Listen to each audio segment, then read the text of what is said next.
My name is Eric Anoyu. I'm the coordinator of sponsored research and learning assessment here at SCIARC, and I'm the faculty director of our new Urban Past and Futures Lab, which we've founded this year with sponsorship from the Keck Foundation. This lab is taking over a kind of branch of our work that we've been doing a lot lately in collaboration with our friends at Goethe-Institut LA, thinking about homelessness, housing, and housing precarity in Los Angeles and around the world. So it's a pleasure tonight to be able to revisit these themes with such a distinguished cast of speakers. So welcome again to everyone. We're so glad to have you here. And the next, you'll hear just a few words of greeting from our director, Hernan Diaz-Alonso. Thanks.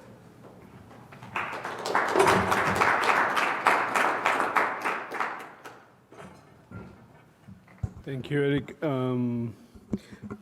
First and foremost, I want to thank Eric Anoyu because he has been a force working on this from day one.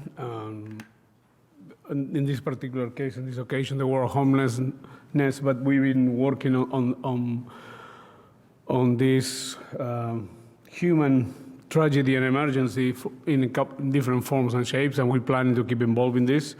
And Eric has been a champion for all these causes, so I want to thank him for all the work that he's done.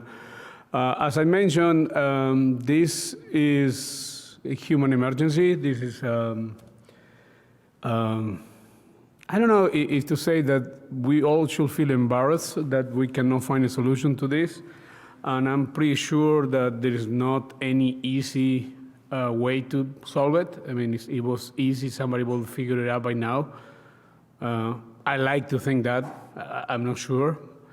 But I think it's important, at least from my end, on our end, on behalf of SCIARC, which we will not be probably the most obvious choice for anybody when you think a School of Architecture to get involved in these kind of problems. It's not what historically we are known for. But because of that, because we believe in the power of design and how we can contribute to that, is we are interested to be part of this conversation. At the same time, we want to approach our interventions and our role in this as a facilitator, as a sounding board, being fully aware that we probably don't have the right solution at any given time, or we cannot be arrogant to think that we can solve it, or we cannot be arrogant to think that we can fix it.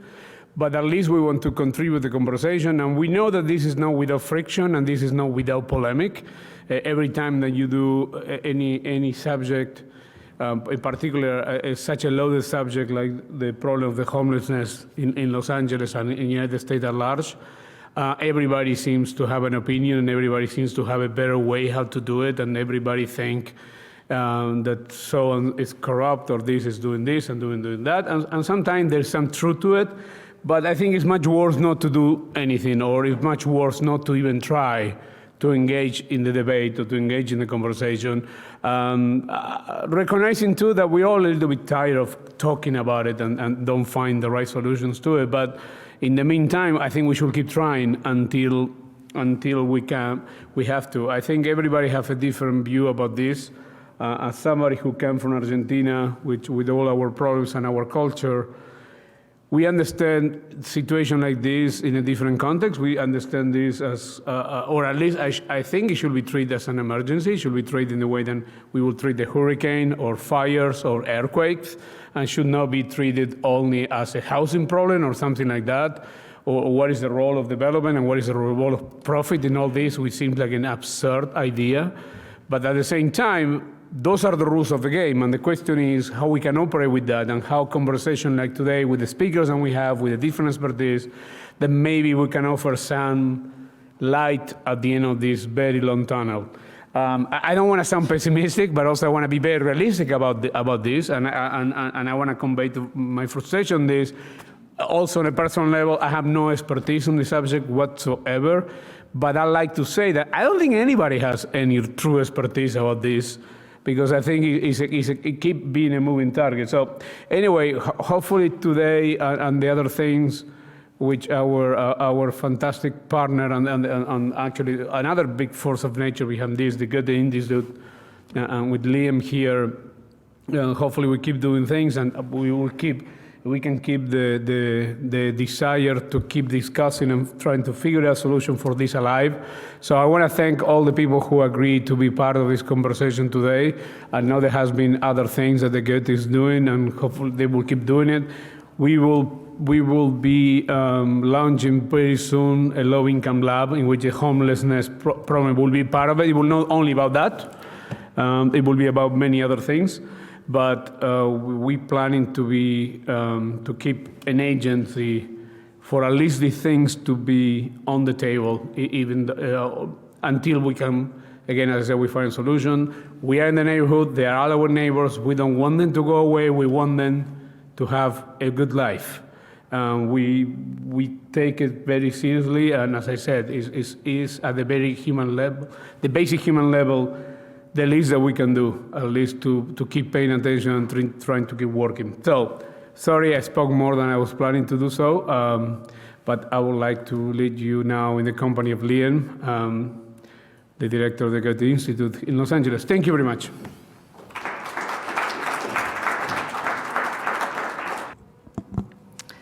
Hello, everybody. My name is Lien Heidenreich-Selemme. I'm the director of the Goethe-Institut, the German Cultural Center. And we have 159 offices worldwide. We engage in cultural exchange programs, amongst other things. And one of the things that is really important to our work is to engage with local partners and local issues in the cities where we work. And as we know, in Los Angeles, homelessness and questions around housing precarity are a very urgent discussion that we also think needs local solutions.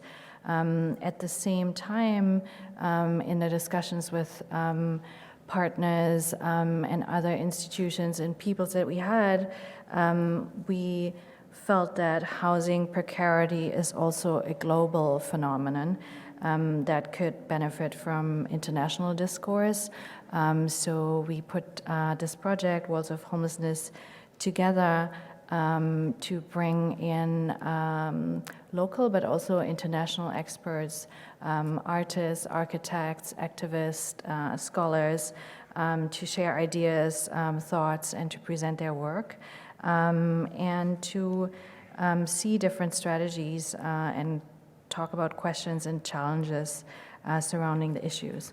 So we started Worlds of Homelessness a year and a half ago, but with this project at the moment, we opened 2 days ago at the Skid Row Museum and Archive, where people like Ananya Roy, Michele Lancione, Khrushchev Herring from the Skid Row community, and Barbara Schöning from Germany discussed different ideas and thoughts around it, including racial banishment, the criminalization of the poor, how the Skid Row community is a community that exists and that has skills that we can use and that have been employed by the people who live there, the knowledge economy around homelessness, and also rent control and expropriation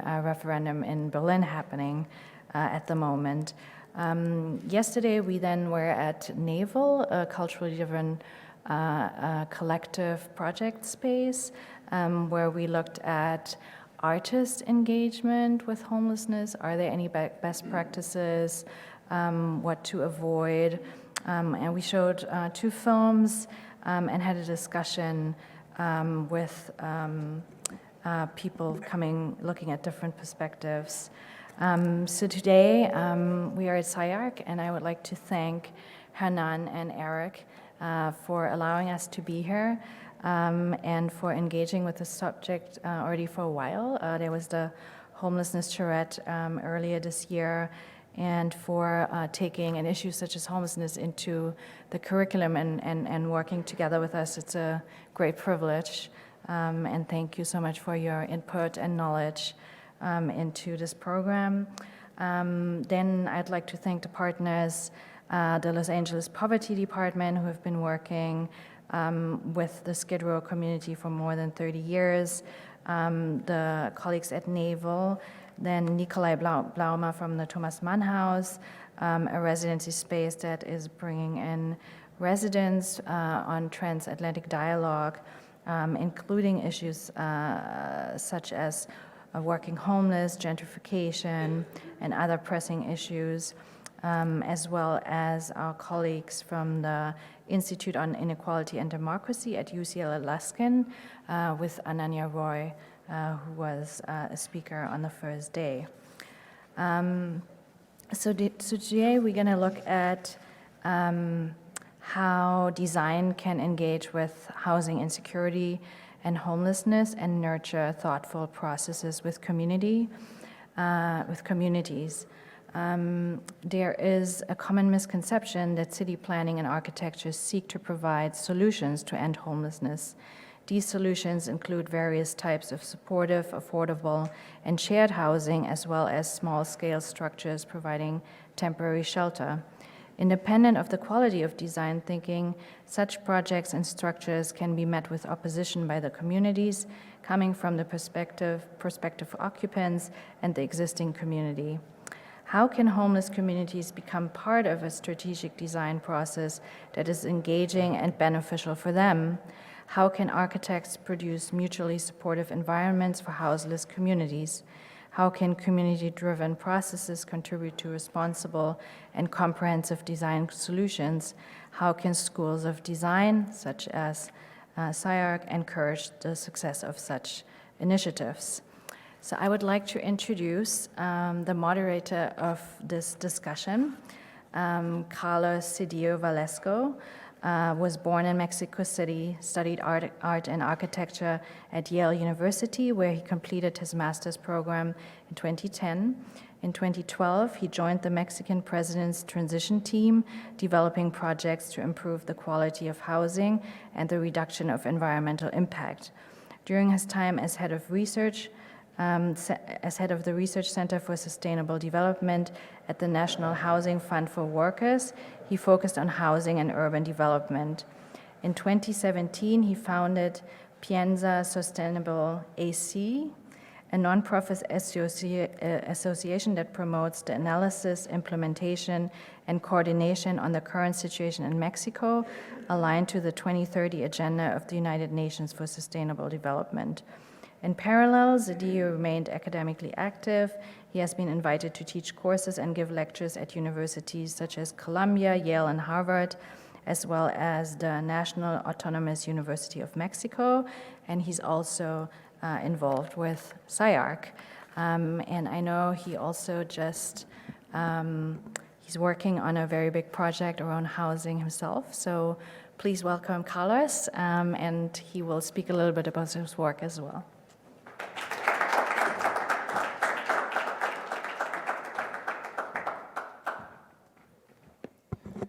Well, good afternoon, everyone. Phil, how can I get to the video? Escape. Yeah, I was gonna put it up. While it's ready, there we go. Well, first of all, thank you so much, Lian, and thank you so much to SCI-Arc, to all the faculty, to Hernan, and to today one of the professors from SCI-Arc will be speaking. But I think, while he and Hernan speak, I think it's a central topic for SCI-Arc, but it's a central topic for any school in the world. And the reality is that, you know, when I'm walking around Los Angeles, and if this doesn't get solved here, we're in deep trouble. If this doesn't get solved in California, in a city that actually accommodates the possibilities for programs with probably some of the best architects in the world, with the best schools, the best professionals, conferences like this, we're in deep shit. Excuse my French, but Imagine what would happen if Los Angeles, a city which is considered one of the biggest economies by itself, could not resolve this issue. Imagine what would happen to cities like mine, or like my colleagues from Johannesburg, or like Mexico City. If we do not solve it in LA, I think the consequences are going to be tremendous. And everyone's looking after what's going to happen in California. They're already looking into the possibilities of what might happen. And I think a very basic question is what architecture can do about it. I'm an architect, and some of you are architects too. Some of you are researchers in different fields. But this week, I was attending a couple meetings around the beach, meeting with homeless people, some of which already, are in different lives. They're no longer homeless, but they were at some point. But I was having a really, I would say, like, nice discussion with one of them yesterday morning at 7 a.m. He said that to me that it seemed that the solutions out there seemed like a hazard for him, a hazard in the way they thought they were going to live, that the possibilities presented to him were not adequate to his way of thinking. And I think the problem relies about that idea that we're trying to solve low-income housing in Los Angeles by the provision of million-dollar homes, which actually doesn't work, will be impossible. So if we read the policy of low-income housing, that does not match the possibilities of solving homelessness in Los Angeles. There needs to be a whole new approach of how to provide a whole new scenario about policies that has nothing to do with the idea of affordable housing, at least on the ways in which we have been talking about it. And if we cannot separate that, we're screwed. Because you think you're going to solve homelessness with housing policy, as it is right now, as Hernán said, probably would have been already been solved, and that's not the case. As a matter of fact, numbers are rising. Also, as the weather gets hotter, you'll see more people on the streets, so there's a close relationship with that also. So I think it's super important that we keep that in mind. I've been conducting research over the past months about what causes homelessness.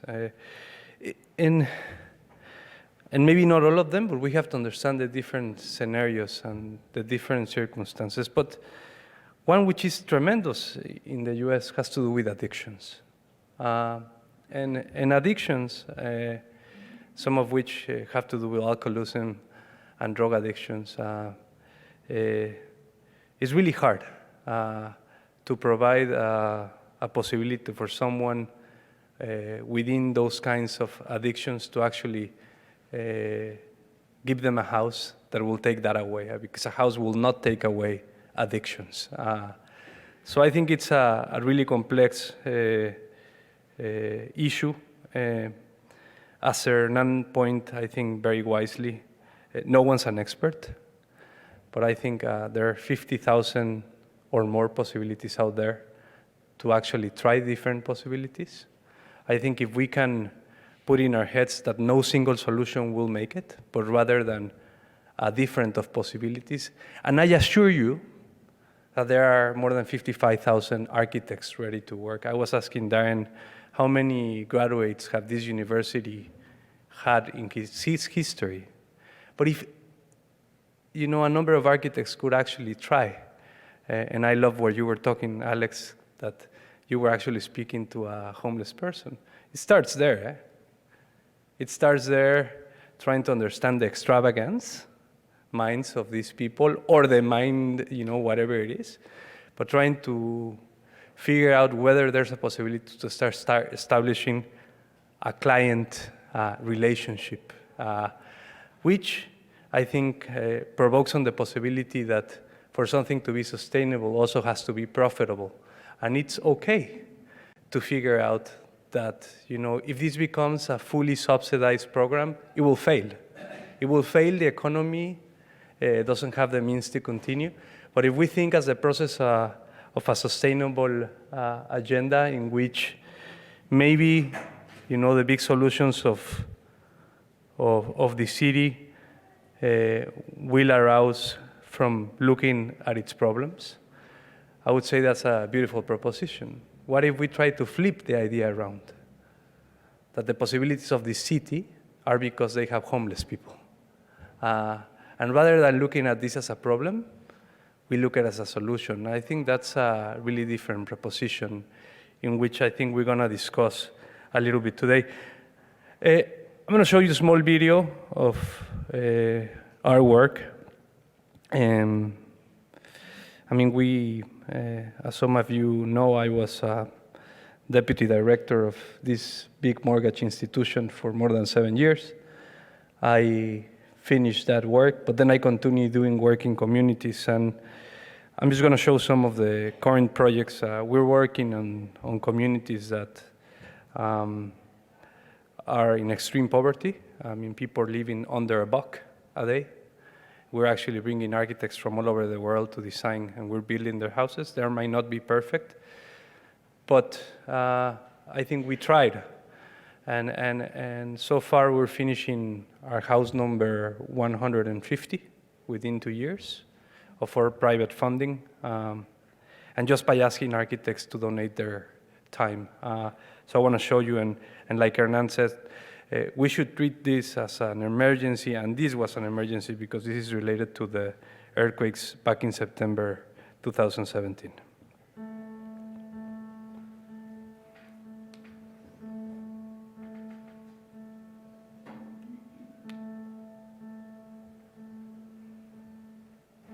De la tarde con 14 minutos. El terremoto de 7.1 grados en la escala de Richter se abrió paso en el centro del sur. Insistimos que se ha registrado en los últimos 100 años. Son los estados más afectados por el terrible terremoto de ayer. 61 réplicas y la mayor, la que decíamos, de 6.1 grados en las proximidades también de Tonalá.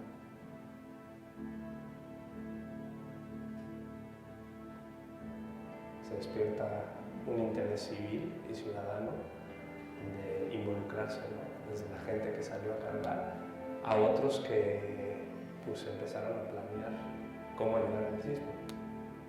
Nosotros, más que en la inmediatez, porque también hicimos cosas de inmediatez, estuvimos revisando edificios y otras cosas, siempre pensamos en un proyecto a largo plazo.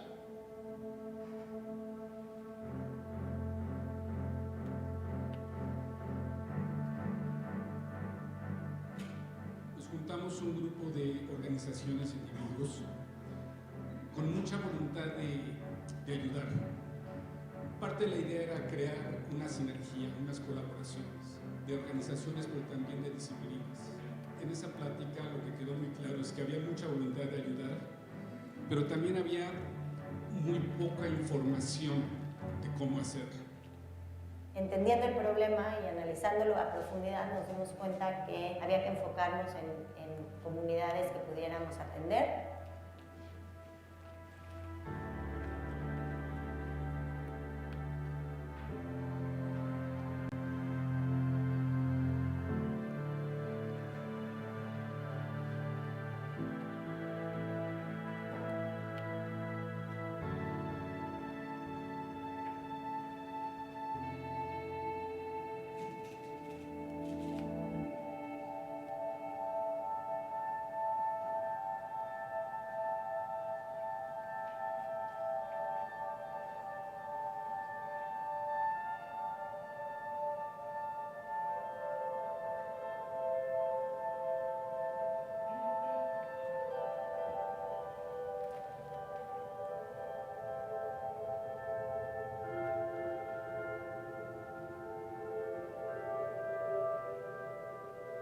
Tener la capacidad de esta comunicación y poder entender de qué manera podemos ayudar es fundamental.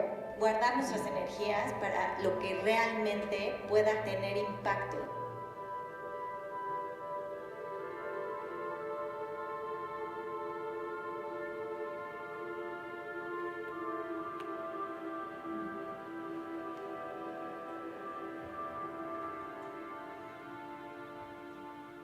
Y si hoy reflexionamos al tiempo que han pasado los sismos, pues son muy pocos los grupos que siguen ayudando. Y en Piensa, seguimos yendo todos los fines de semana a trabajar con comunidades porque siguen viviendo mucha gente que desafortunadamente pues, no tiene un lugar donde vivir. Si queremos a profundidad, ayudar cambia todo. Falta mucho por hacer y que solo es posible si la gente se suma, si no jala. No tiene que haber un sismo para ayudar.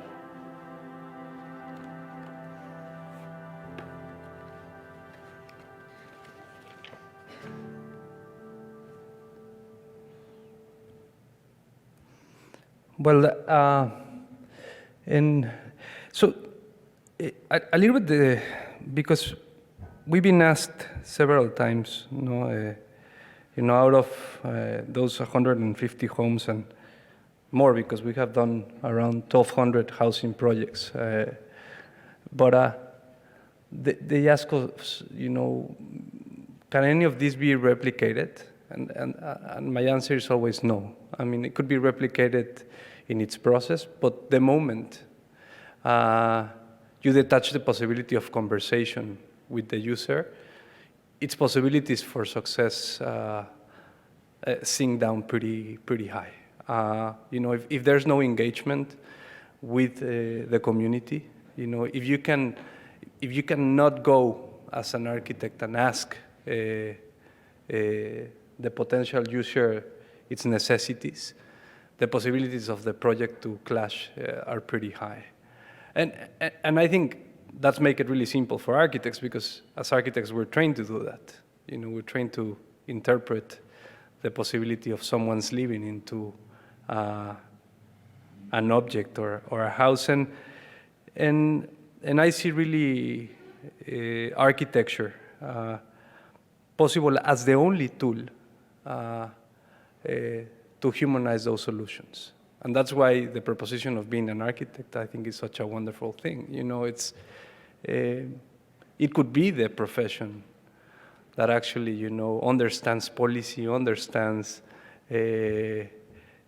differences, these inequalities, and that it's from architecture that we can humanize that, which actually puts us to the level of doctors, which is, I hope when I was in school that, if I didn't get hired from a big firm, but this idea that you could actually make change through architecture, I think it's really relevant. So I think that's why it's fantastic that SCI-Arc is jumping on board really seriously on this topic. I was going to be here this semester. Unfortunately, due to work, you have seen circumstances in Mexico are tough, but I think it's been good time to think around this idea of what it means to not have a house and what is the desired solution or the possible solution.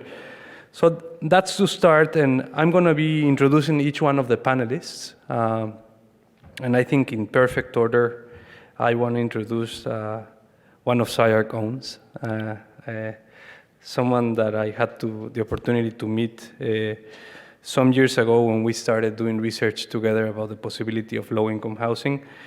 Also, I must say that whenever the first time I saw Darren Johnston's prototype for housing, I thought, you got it right, and I said, because it was a small house with a lot of light. And that was a really, really smart proposition, small space with light.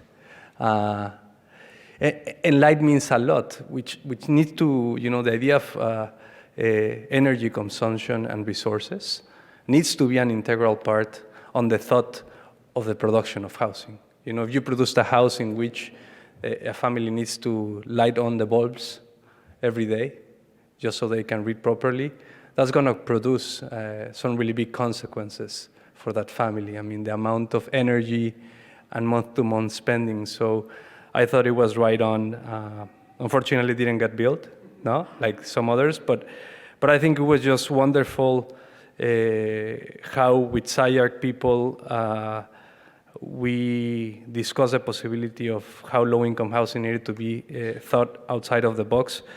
So with that, our first panelist, Darren, thank you so much. And with you, I want to thank again SCI-Arc and this effort, and Eric, that's always on the email and the phone and making this a possibility. And I think that is what is required for something like this to happen.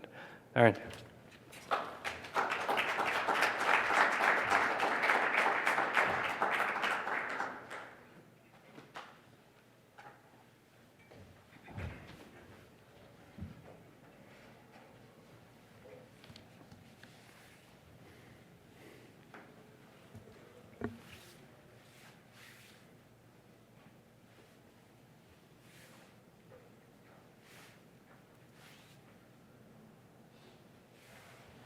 You thought that I didn't know how to do it. There'll be something for sure. Well, first I wanted to open just by thanking the Goethe-Institut and SCI-Arc for inviting me to come and speak today. For those of you who showed up and saw the insert, I'm not Michael Maltzin, so, but I'm sort of standing in my own way. I think when I was asked to come and speak, I started to look at the questions that were being asked in the brief. And so there's the kind of big overarching question: how can design engage with housing insecurity and homelessness and nurture thoughtful processes within the communities? This is the big question, but I guess I thought that maybe I could speak through the lens of a sub-question, which is, how can schools of design and architecture encourage the success of such initiatives? And I think, so that's what I'm going to try and do here today, is speak a little bit about SCI-Arc's engagement with this, what really is a crisis. I guess what I can offer is a set of case studies, direct and indirect, that illustrate how SCI-Arc is modeling different approaches to the problem. I would say there are no solutions here, but rather the beginning of modes of engagement for further inquiry. There's some building, which I think is important because the risk and stakes might be higher in that mode of inquiry. At the same time, the need is ever present, and that might be appropriate to test ideas one-to-one in real time. And so I'll speak a little bit about the homelessness charrette that happened in partnership with Goethe-Institut earlier this year, which I would characterize as kind of direct and local engagement. And I'll speak a little bit about Carlos's work and work that faculty members did. Unfortunately, I won't show my own unbuilt project, and I'll show the projects which are built, but I would call that indirect and global. By indirect, I mean that it's not answering the problem of homelessness directly. It's in the realm of affordable housing, but I think it's on that cusp or that edge where critical things happen.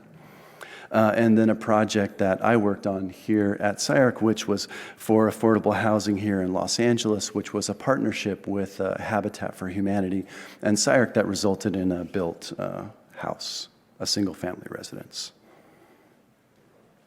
So first, the homelessness charrette. So I'll do a little bit of reading because I think I wanted to make sure that I get everything kind of correct. But so I wanted to open with a quote, which is from the journal that was produced as a result of the research that was done. That's a quote of the intro from Hernan and Eric. So, design as a human right, not a luxury or a privilege, has been a part of SCI-Arc's mission and pedagogy since our founding in 1972. It's in this spirit that in January 2019, in partnership with the Goethe-Institut, we turned our whole school's attention to one of the pressing issues of our moment and our city, homelessness. In a 4-day all-school workshop, we came together as a community of designers to make a contribution to the body of thinking on homelessness. In the short, intense, collaborative format of a charrette, we asked all 500 students of our institute to affirm that design's responsibility to imagine and shape new futures can and should be in the service of everyone. We're neighbors to Skid Row, where the city's homelessness crisis is at its most visible and challenging. SCI-Arc is known for meeting a design challenge with speculative and radical thinking. And through design alone, and though design alone will not solve the problems of homelessness, it might be able to identify new directions and fresh approaches for some of the many fields engaged with this crisis. We want to turn the energy, enthusiasm, skill, and inventiveness of our students toward this problem because they have the capacity to generate ideas that we could never have anticipated. So 20 prompts or questions were given to the students with support material to and research material to back it up. And there were 500 students that worked for 4 days. And at the culmination of that work, 80 projects were exhibited uncurated and on full view for residents and activists and politicians and, of course, the faculty and students, et cetera.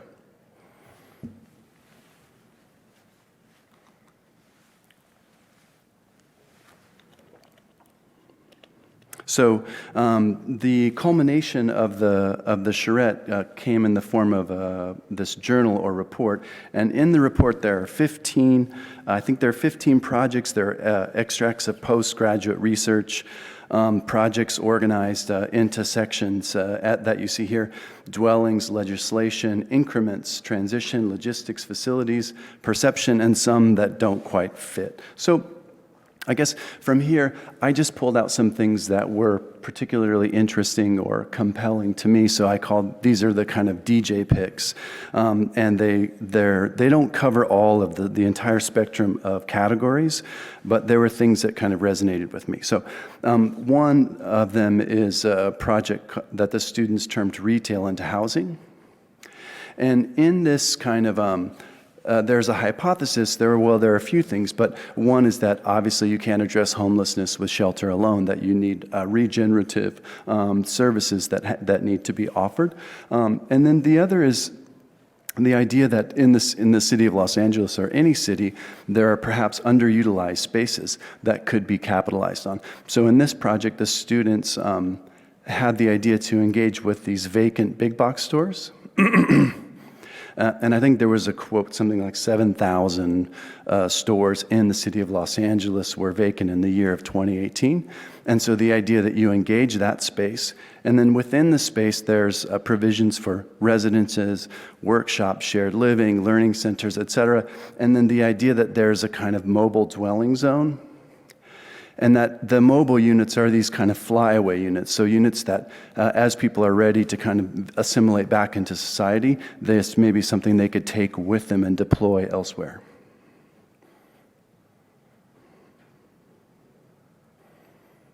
Another in a similar vein is the idea of what the students termed safe parking enhanced. And I think that there's a quote in here that it's something like 8,000 people in the year 2018 were living in their cars. I suspect that the number is actually much higher than that. I don't know how the number was determined, but there's an idea that there's parking structures potentially in the city of Los Angeles that are underutilized, and that those underutilized parking structures could be perhaps be a zone where people could safely park their cars and then have access to services, restrooms, et cetera, that would allow them to kind of operate in that mode. The thing that's interesting about this is that I suspect as parking needs become rendered obsolete with technology and self-driving and Uber, that something like this will actually become more and more viable.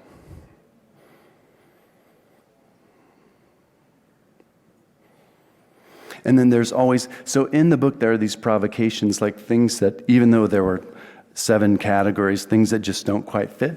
And so there are students who are imagining these underground worlds, like all these, sorry, I shouldn't say it like that. There are people who are maximizing the footprint of their own homes by creating these giant basements, right? So you can kind of skirt the zoning laws by building to the 0 lot lines and really maximize your building footprint. So these students are imagining a world where the entire footprint of the city gets supersized by going underground.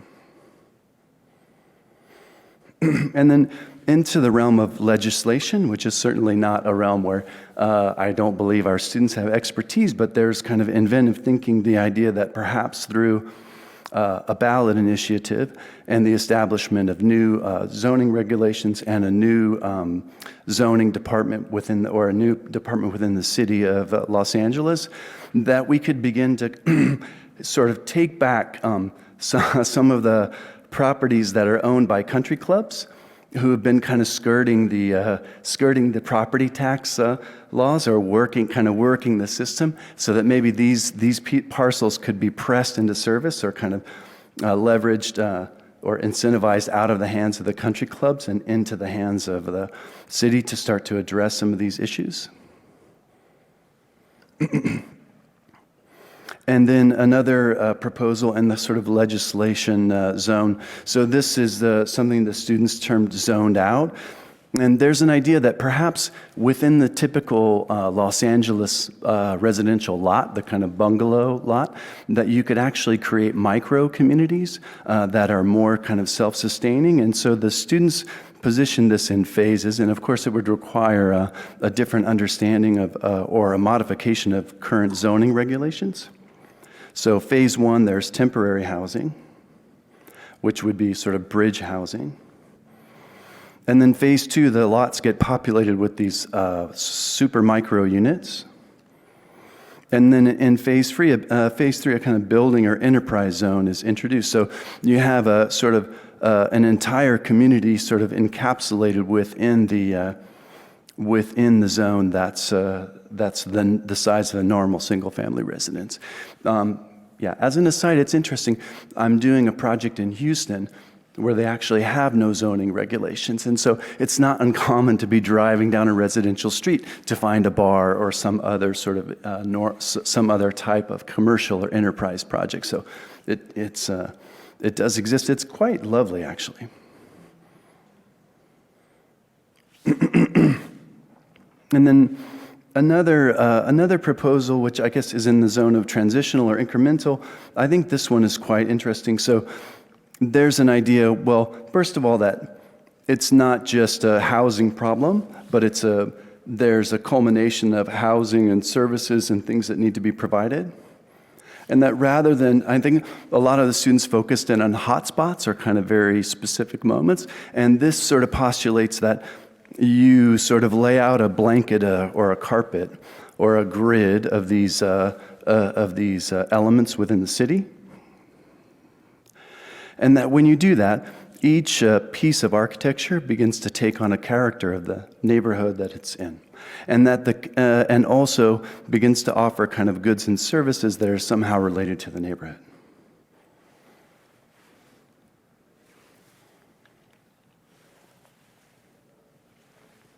So one of the things that I really like about this project is that it capitalizes on the kind of zones in the public right-of-way.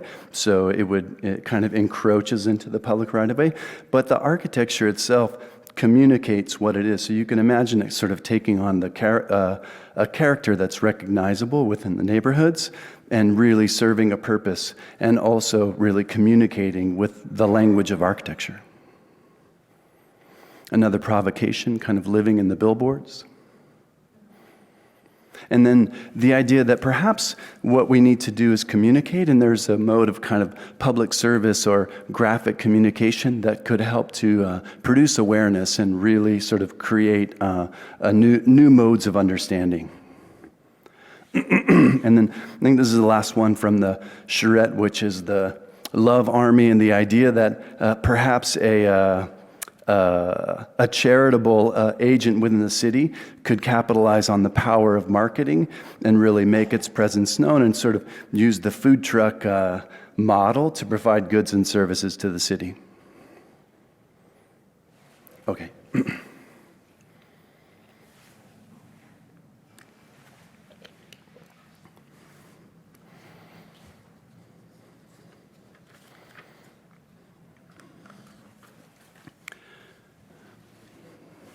So as Carlos was saying, he was, I think he said for 7 years, the Deputy Director for Sustainability at Infonavit, which is the Institute for the National Fund for Workers. And I want to say something about Carlos. I think Carlos is an extraordinary person, and I think he believes in the power of architecture. And he's a very humble dude. At his time at Infonavit, he enlisted architects researchers and academics. He stretched beyond the limitations of conventional thinking about the problem, and he engaged more than 700 architecture firms around the world. And so I think he is one of the most optimistic people that I've ever met, and one of the people who really believes in the power of design. So, so this is an example of a piece of the fruits of his labor. You may have seen this recently published in Architecture magazine. So there's a kind of campus of workers' houses that were constructed in Apan, which is about 50 miles outside of Mexico City. And I guess it's 32 architects from a competition of 80. So I was one of the 80 who's not one of the 32. But setting that aside, it's a really interesting set of houses, in the idea that it's a working laboratory, that it's a one-to-one scale, and that it's an opportunity to fail, which I think is really important, meaning finding things that work and don't work, and testing in a full-scale laboratory. So there's some faculty members at SCI-Arc who built some projects here. So I'm going to touch on them and then kind of wrap it up with a video about the Habitat House.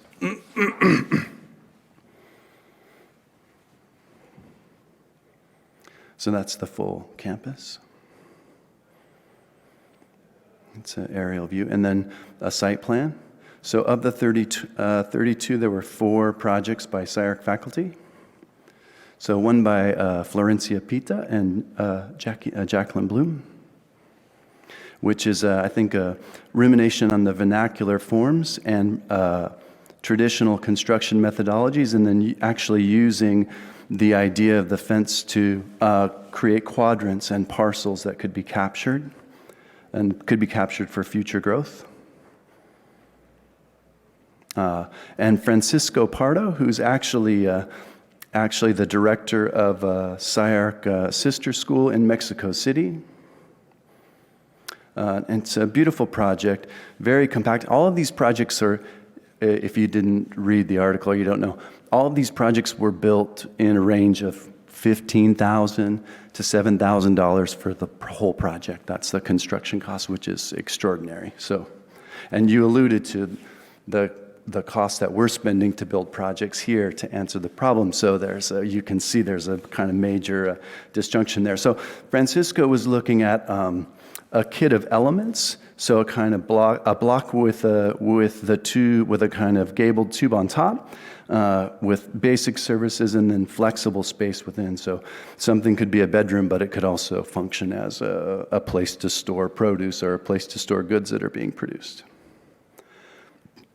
Andrew Zago Architecture. Kind of basic CMU courtyard scheme with this ultralight roof kind of floating and just shifting off of the block. And then Griffin Enright Architects. So Margaret Griffin and John Enright. And their project, again, a kind of a rumination on the basic methods of construction, the reinforced concrete frame, the concrete block infill, and then leaning into Mexico's innovations in structural concrete shells. This is from Pancho, from Francisco's project, looking back to John and Margaret's.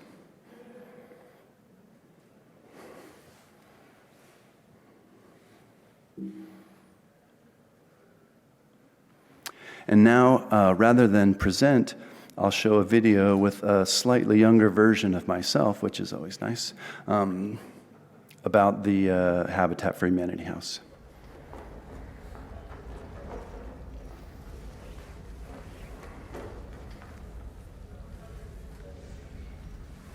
Hi, my name is Darren Johnstone, and I'm here today with SCI-Arc Channel, and we want to look at and discuss the IVRV House, which is a project that SCI-Arc undertook in partnership with Habitat for Humanity. The project started in the fall of 2014 as a design studio, and the idea that SCI-Arc might have something to contribute to the area of affordable design, a sustainable design that eventually grew into a development and a construction studio. And this is just a handful of the students who are actually part of the project. So it's a really happy day for us. Today was the ribbon cutting ceremony. And so we're able to see Habitat for Humanity turn the house over to their partner family. So we're all feeling pretty happy and excited about the accomplishment.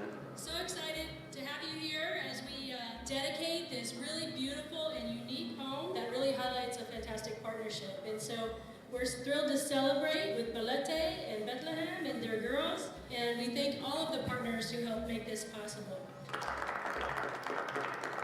I want to congratulate the students who had an opportunity to come into a community steeped in history and tradition and bring a bit of new flavor around succulents and an open-air atrium and high ceilings. Habitat is really trying to stretch ourselves in the notions of green building, and so when we were challenged to build really architecture that was a complement to our communities and would bring up these neighborhoods, building just beautiful homes all throughout Los Angeles County. We are very proud to be partnered with SciArc. Honor and a privilege to be here. In our point, collectively, with Habitat, with the county, with Mark Ridley Thomas, was, I think from a SciArc point of view, that SciArc could offer something in the context of building design, which was different from what typically is done in housing projects of this kind. So we look at this as an exploration and an investigation into making communities, into making buildings. So to participate in it, both to contribute to this community and this family, and to see it as a point of departure, I think was essential to us and to SciArc. We want to thank you for allowing us to participate. This house is actually a product of overflowing love. A lot of people come working here, a lot of people pour their love, and they came here to work willingly. That leaves a righteous energy in this house that's gonna last us for a long, long, long time. Now, my daughter Isabella can have her own room. One of the things that's so special about the project is that the students were able to see a project through from design to fruition. I'm actually very impressed by how well we were able to visualize this before it was actually built. Like the eco screen, I feel like it's exactly what was in our computer. Yeah, exactly. And it's exactly what's out here now. Kind of awesome process.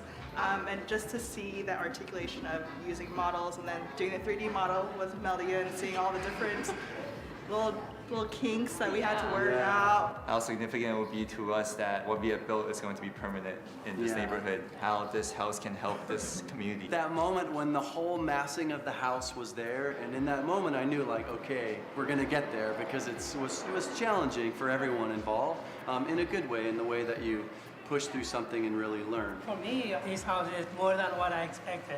This house is a very green house. It's all energy efficiency, water efficiency, water recycling system, LED lights. I mean, you name it, this house has everything. It is indeed amazing. In fact, I saw somebody wrote on the wall where form meets function. Even though the house looks different angle, built this way, or there is indentation here and there, all of those things apply to the function of the house. I wanted to thank you guys for being advocates for the project, and also Ballet for all your hard work here every day working on the project. One of the moments for me that was the most special was working side by side with you on the eco screen, strapping off, climbing up, and fastening the bolts and the screens, and just seeing you there, like being shoulder to shoulder with you on the house was really such an honor. An honor for me.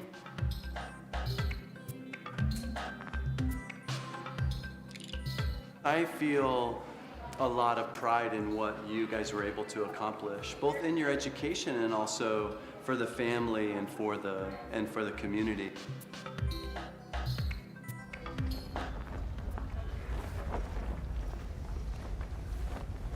Thank you.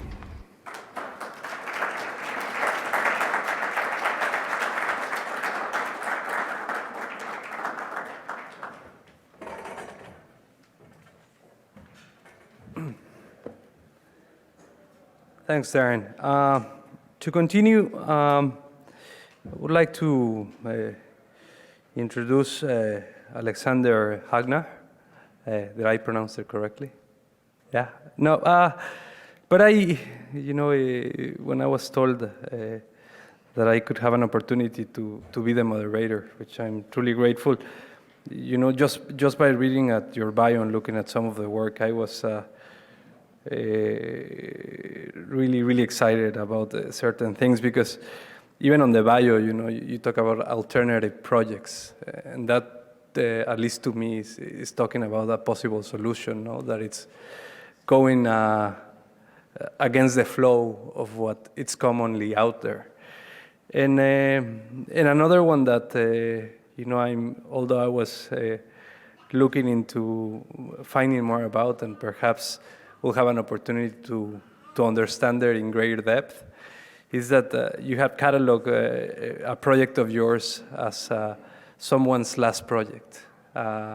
And for me, that was a beautiful proposition, but it's probably the first or the last.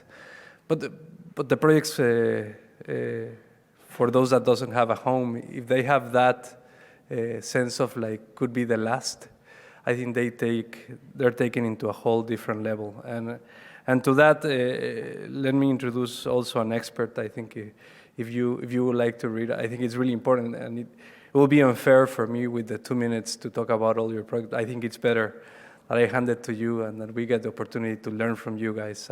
So with that, let me introduce Alexander Hagner.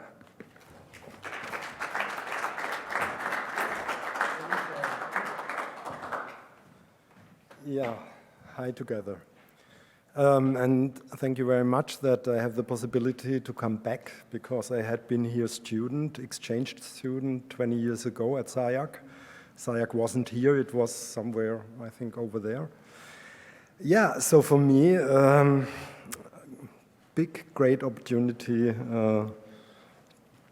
to show you something, if I can. Is it here? Is it not? My presentation? Forward? Oh, fine. So, meanwhile, I do have a small office in Vienna. We do almost everything in architecture and urban planning and design. Everything we are asked, we do. This is in general. But we do have a neighborhood, not in this extreme way like we do have it here in Los Angeles. Thank you, Goethe-Institut, that I could be here 1 year ago to do 2 weeks research on the homelessness in LA. It was very important time I had here 1 year ago. But this makes me feel uncomfortable, because I think I have learned how to build houses, and obviously they don't have. So I had, as a student already, the idea maybe later on I could do something. I thought that architects would earn a lot of money. And when I'm a big architect, I can build something for people who don't have houses. Because these questions, I think, at least we in the so-called first world, we shouldn't discuss that. We should really think about solutions and not discuss about this question. If somebody who has not enough money to rent or to buy a house is in this first world at home, what can he do? I mean, we have this problem with formal and informal, and I think this is one of the biggest problems we do have compared to other countries which are the so-called third world. You said a very nice word. I wrote here special people, I didn't like it, but you said extravagant. Extravagant, this is the right word. Because we are doing our work as well for people who do have a lot of money, real rich people, 5-head family, and each one 500 square meters in an old place. And we do it by the same way we do 8.5 square meter home for someone who has no money. And I like to work on both edges, let's say, of society, because the other ones, they are at the edge of society too. And they have almost the same problems. They want to be in some way social with their family, with their friends, whatever.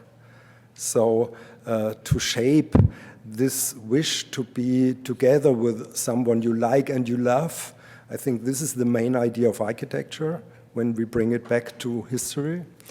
And yeah, we have it everywhere. But a client like him, for example, he went from Ireland to Berlin. I met him in Berlin. A very interesting man, but very extravagant. There were so many mental problems. So how can you do, as a professional, an offer he could accept? This was always the idea I was thinking about. And there's a very important fact. We are talking so much about equality and about this basic democratic human whatever, that we are all the same, we have all the same rights and so on. And I find out that if you, as an architect, for example, want to work for someone who hasn't had a home for years and years, you need more boxes, not only one box. This wouldn't be enough. But what is done in almost every country, when you talk about a social project, everyone like a reflex. It's smaller, cheaper, more narrow. It's always like coming down and not just the opposite. And I think it's just the opposite if we want to treat everyone in his adequate way. I found this a few weeks ago, and this is it perfectly. Yeah, I don't know whether someone of you wants to try this Mandarin. Yeah, this is the question. Vienna is known worldwide as a very social town. There is social housing since more than 100 years in a high level. But me, as an architect in Vienna, I have the feeling it's not a question of quantity. What is offered to people who are out in the streets, it's a question of quality. It's not a question of what do people need, who are out, who are my clients, what are the wishes. It's more a question about what do we have as rest to offer to them in a, yeah. And that's what makes me unhappy. Because one of my students showed this picture to me, and I was immediately imagining what would I feel if I would be the architect of that. I think I would do suicide, because this, for me, it's the total catastrophe. And this is not informal housing. There had been a lot of people involved who are profis in their job. But you see, I mean, this is the total catastrophe. If you don't take the people you are working for, if you don't look precisely who they are, what they need, and yeah. And then I saw this picture and I thought, yeah, if I would have the choice between being born in this settlement or in this settlement, I know exactly where I want to be. Because here it's informal, but yeah, you see, everyone is taking care somehow. Everyone is doing as much as he or she can. And so the informal is so important, but we are not able in North America, in Germany, in Austria, to do the informal way. We do have too much building restrictions, too much. Yeah? So my idea, since I started 20 years ago on this topic, I'd like to build bridges between the formal and the informal way. It's not that you need to serve houses to people who are out in the street, because if they are not different from their very early childhood on, then they are at least different by living years and years out in the streets. There is a difference. But on the other hand, I don't want to do different architecture for people who are not like I am. This is a problem we need to discuss. Okay, I'm too slow. I started in the year 2002 to try to do a small village. This was the idea, with small houses for people who were living all the rest of their life underneath bridges, in bushes, somewhere outside. And could we do a formal place as architects for them to spend, as you said, the last days or weeks or months of their life? We heard 2 days ago that a woman who is homeless is more or less the age of 40-something, a man 50-something, or the other way around. But it's a real existential problem. It's a problem of life and death. It's not just nice to talk about that. So we wanted to do a project for them, like an elderly person's home with an hospice where they can stay until they die. But we didn't succeed over 16 years. The problem are the neighbors. You don't find a place nowhere where a place like such an idea as a village for homeless, heavily homeless people is welcome. But during that period, by preventing this one project, we had the chance to do a lot of other projects, because we always found associations who wanted to help us in the idea to do the village, and there was no chance. And then we did other things. And one of these other things I want to show you. This, I think, you spoke about SAIAC and responsibility. And when I see this picture, I think this is power. Yeah? And these are students, not architecture students, maybe there are some.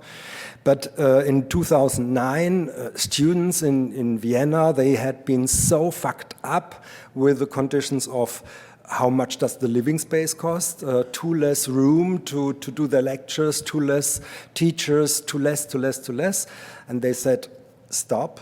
We occupy the Audimax, the biggest lecture hall in the main university in Vienna, and we don't go out anymore.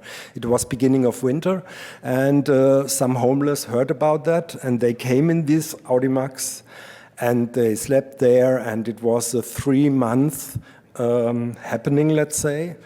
But you know, where there is homelessness, there is always, sometimes it's alcohol, mostly it's more.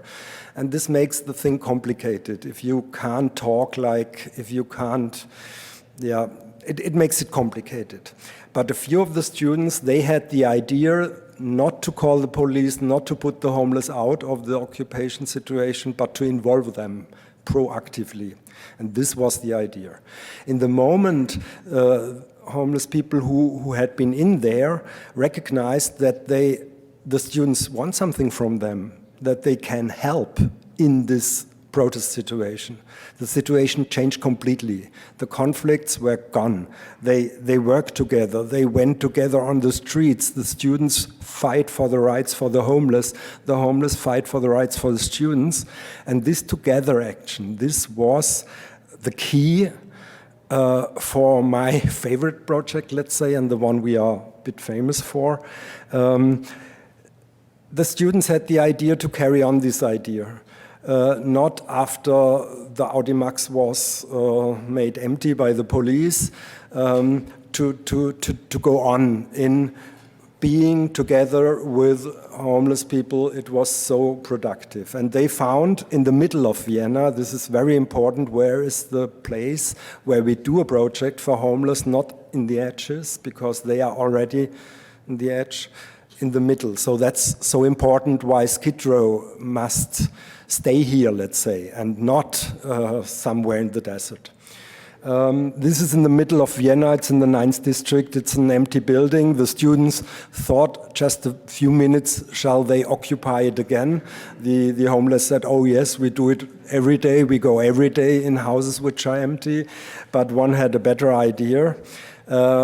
We were involved. And this was the idea what we could make out of the house.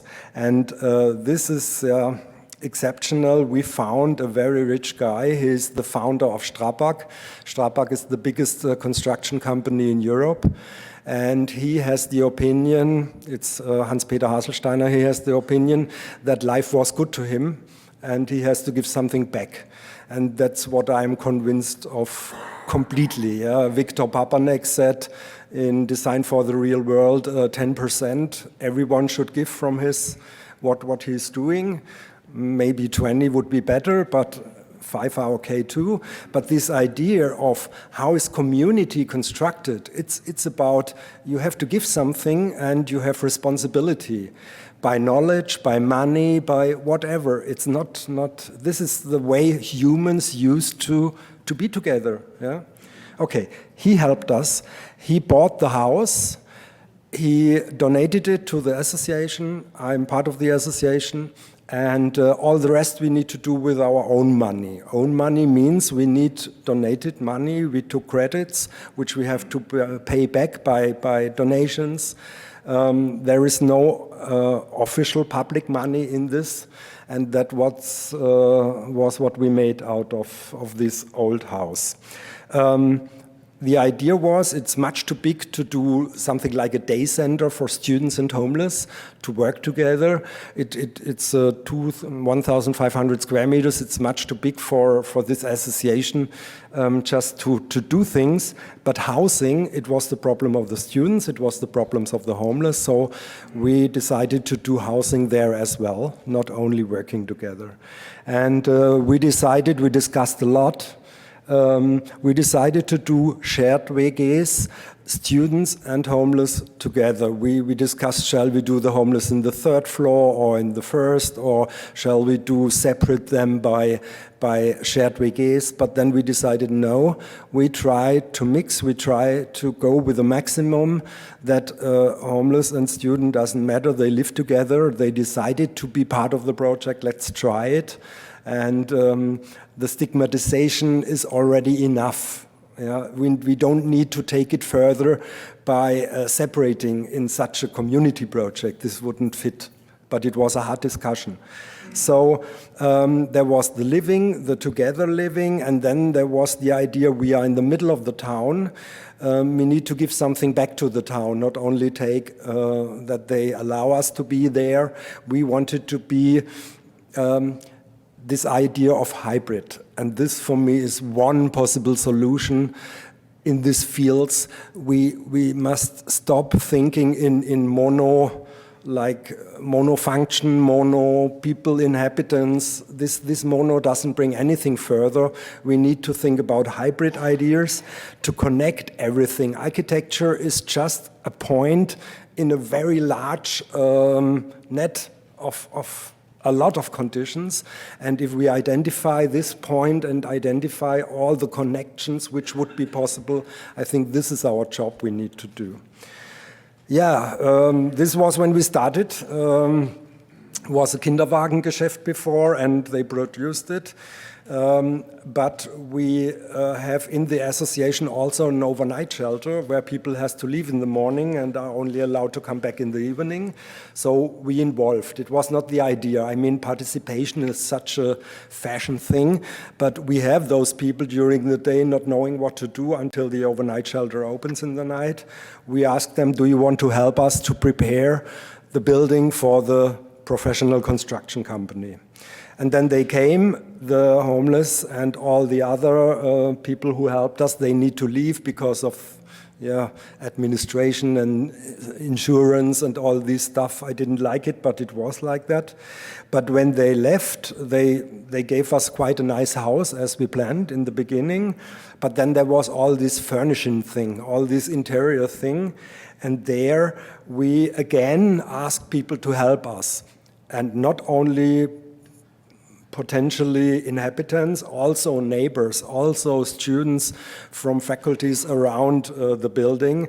And I had a group of about 5 to 25 people every day. I didn't know today will it be 5 or will it be 25? Are the same like yesterday? Are they drunk? I would not recommend anyone to do such a chaotic thing. Next time we will do it better. But it makes so much sense. It was about the sense of the project. Why shouldn't we start the project before opening, before taking this scissor and cutting the line? Yeah. And we try to do different concepts to involve people. concepts which are connected with a lot of work. Usually, as an architect, you want to prevent work because work is expensive and you want to make a not expensive building, but there it was welcome to find a design which needs a lot of people to help and to, so it's important, I think, to identify what are the chances by this different way of building, planning, and involving people. And then we had, during this period, we had our donators, for example, this kindergarten, they spent all the money they collected in the Christmas market, they produced their own things and sold them, and so we were always behind involving as much as we could in the neighborhood, so community, society, it's not they and those and this ones, we try to connect. We do have now their workshops for wood, for metal, for textile. We do have this nice restaurant, which we made with a lot of volunteers that way. This is the outdoor space. Outdoor space was very important for us in this project. What we don't have is, for example, this. I show it anyway, because in architecture, this is the question, you can always do it better or worse.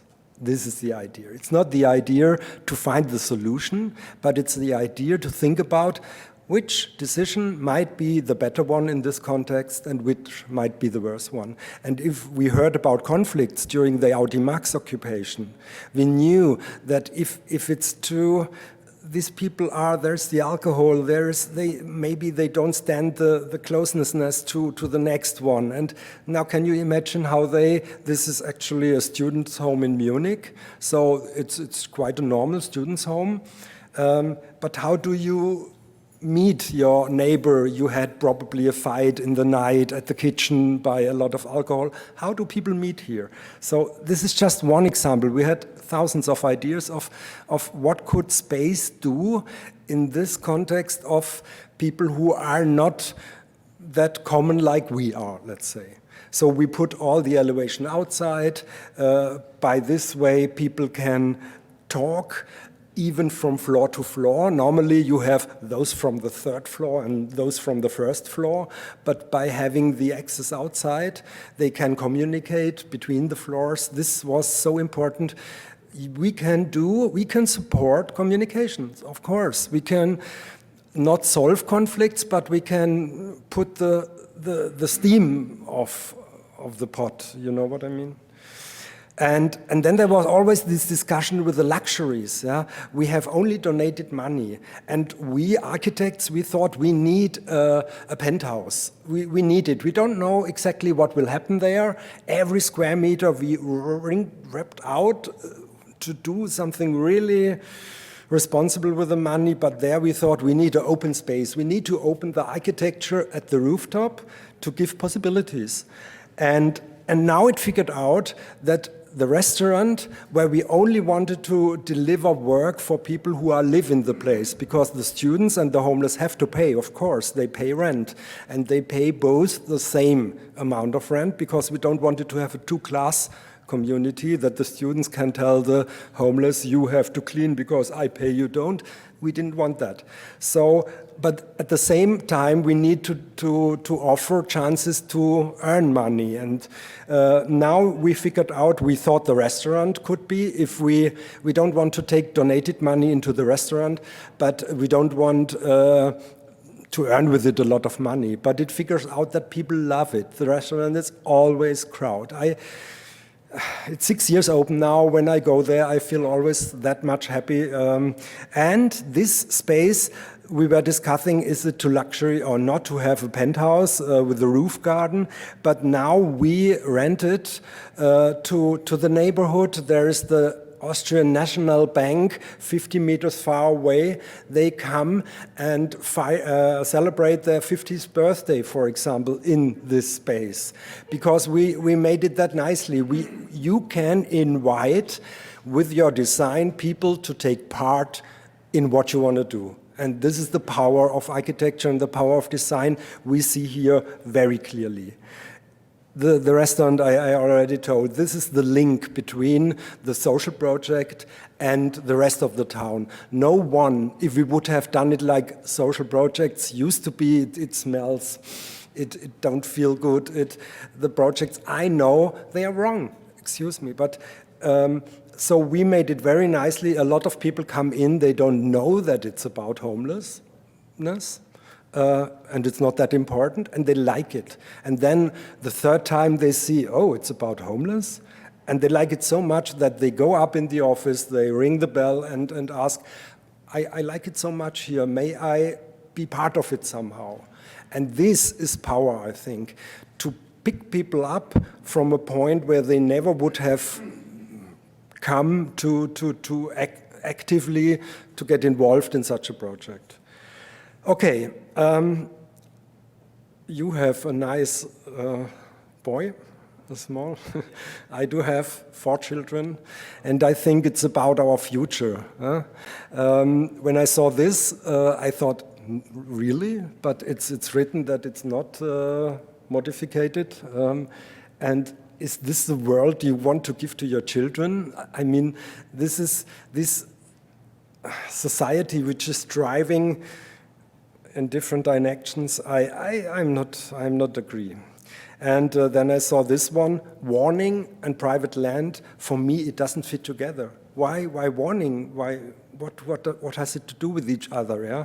But if we are not actively interested with all our tools, architects, bakers, everyone, to investigate a part of it at least in society and the connections of society, I think, we are going to lose. This lose concept we have to lose, let's say, because this is what I'm afraid, yeah? And especially in LA, especially with these many doormen, with these many cameras, with these many, I think it might fall on our heads if it goes on like that. So we are here to discuss, can we do something? I think as architects we can do something. We have tools we can use. Tools for sociability, the ability to be that what people need, a social life. And this is, I think, one of the biggest problems people in Skid Row and all around do have. Not the real places to be as social as they wish to be, and insecure places. It's not about the rain, it's not about minus 10 degrees. It's just about small, human, normal, I would say, rights. Okay, thank you.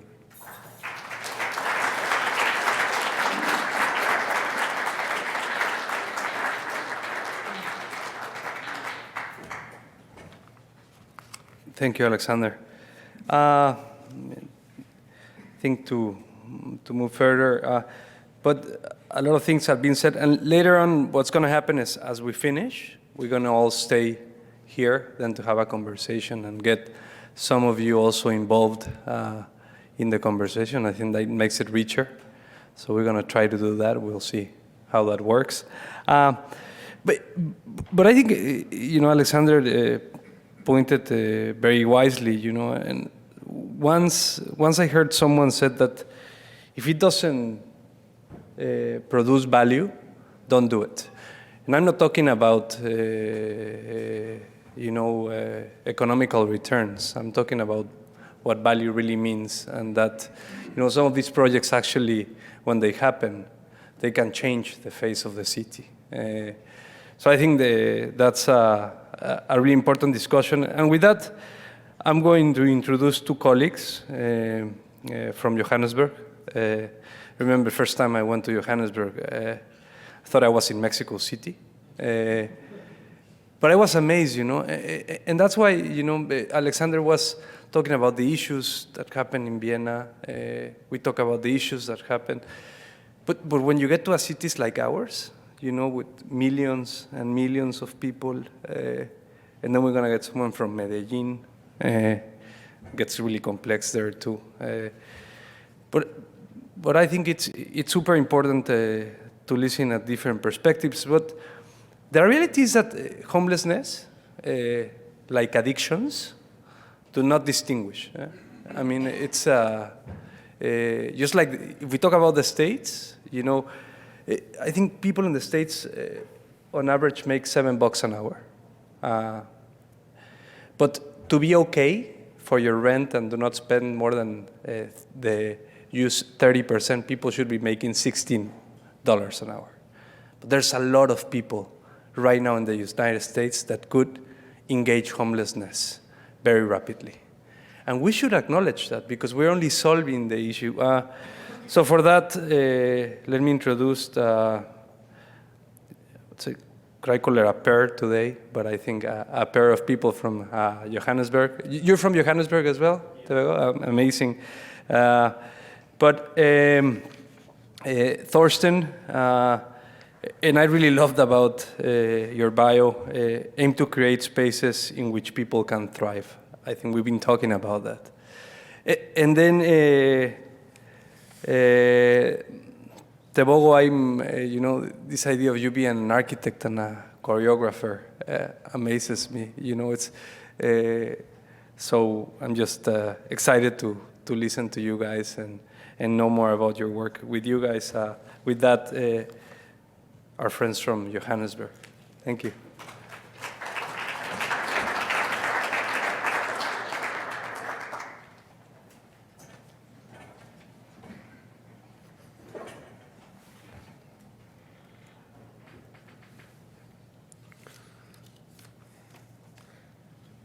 So, yeah, I don't know how you would describe Johannesburg in relation to LA, no? No, but for me, you know, coming to LA has been a bit of a dream to think, I think that when people were building Johannesburg, they were thinking about LA. And now if you want to know what's going to happen if maybe we don't change the way we practice, live, you must come to Johannesburg and have a look, because it's a bit like LA on speed.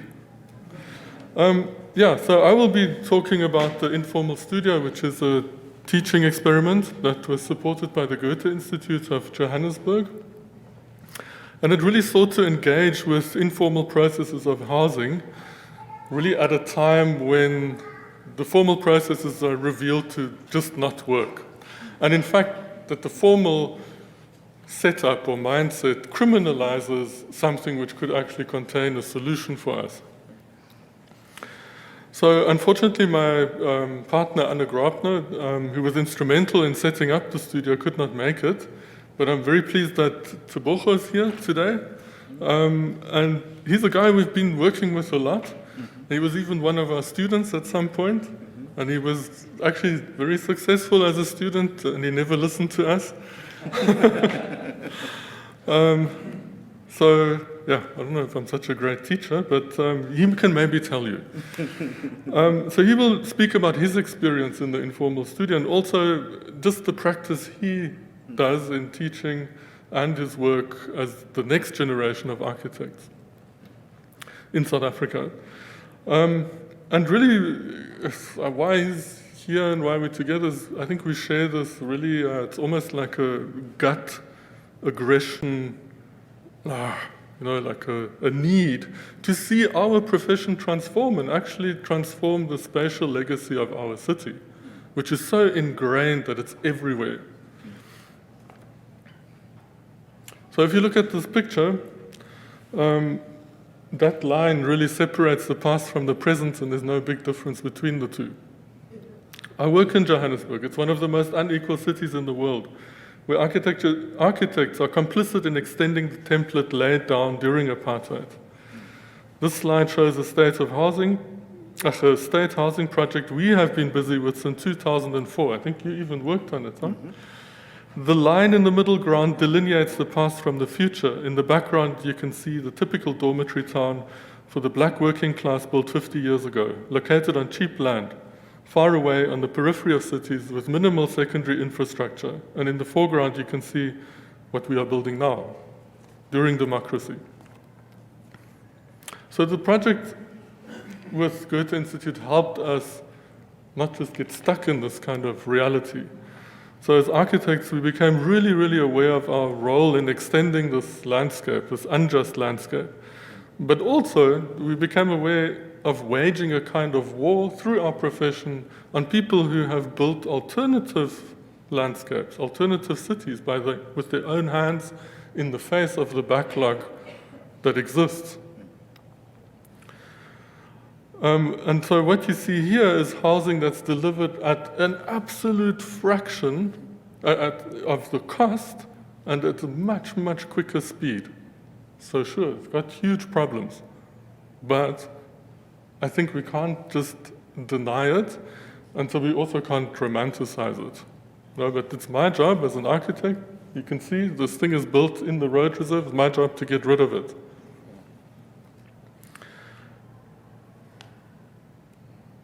So we were incredibly fortunate to, we've established a working relationship with the Goethe-Institut, and it really helped us to create a small space in which as architects we could just breathe a bit and think and not be so under pressure of life and a project with deadlines and clients with budgets.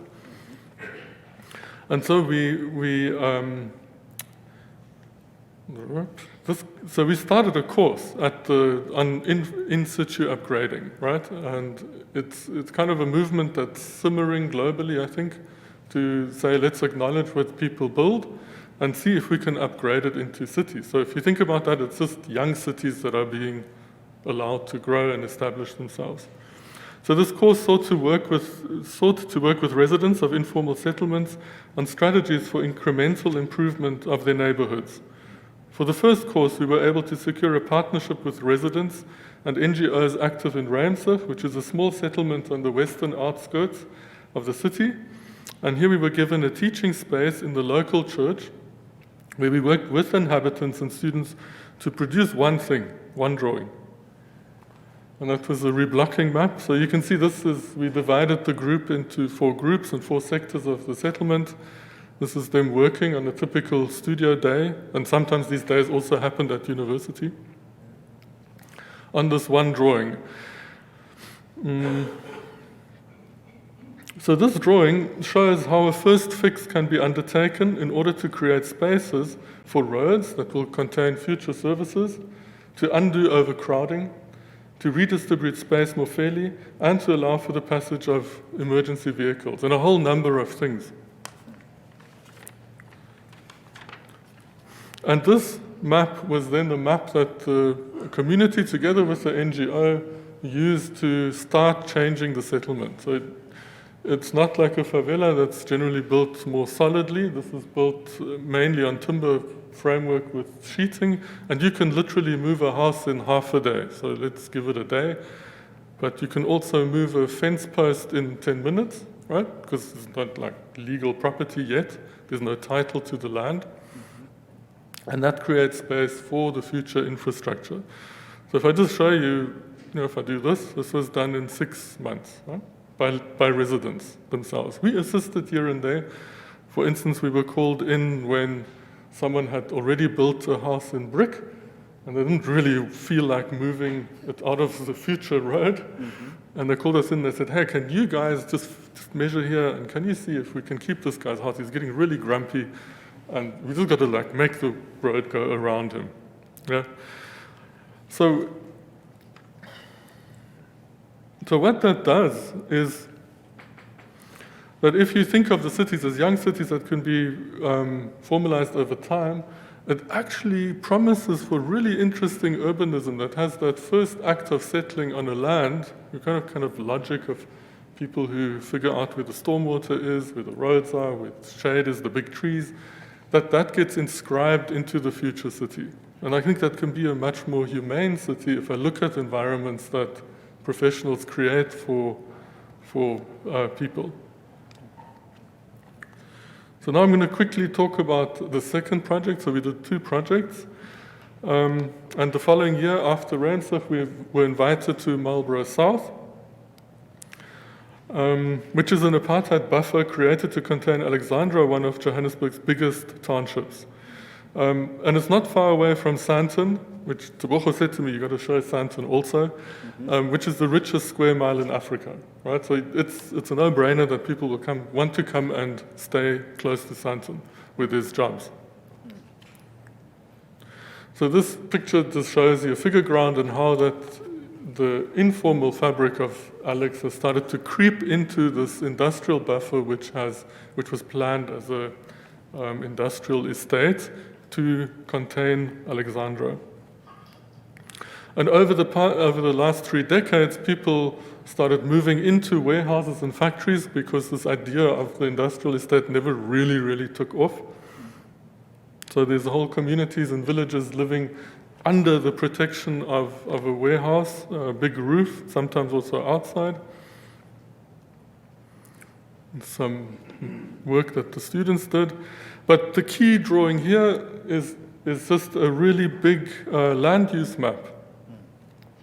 And on closer inspection, we can see a hybrid urbanism with dwellings, creches, churches, restaurants, informal manufacturing, traders, even schools, existing alongside formal businesses and industries.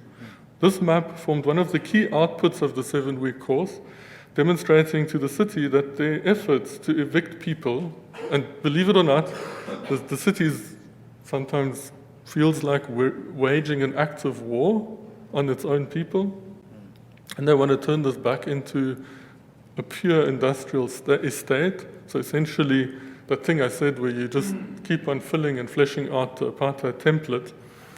But this map showed them that they were entirely misguided. And then something really unexpected happened. And people were asking in the last 2 days, how do you connect the grassroots kind of research and activism to the top? This map ended up on our vice president's desk. Okay, what happened with it is another story. But the fact that you did it and you actually revealed a kind of reality that is so rich and shocking in its potential can make those connections.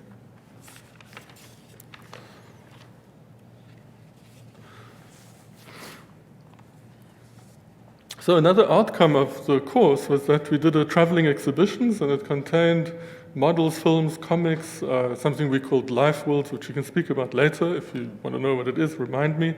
And it has been exhibited locally and abroad to stimulate a new and much more direct imagination of the city.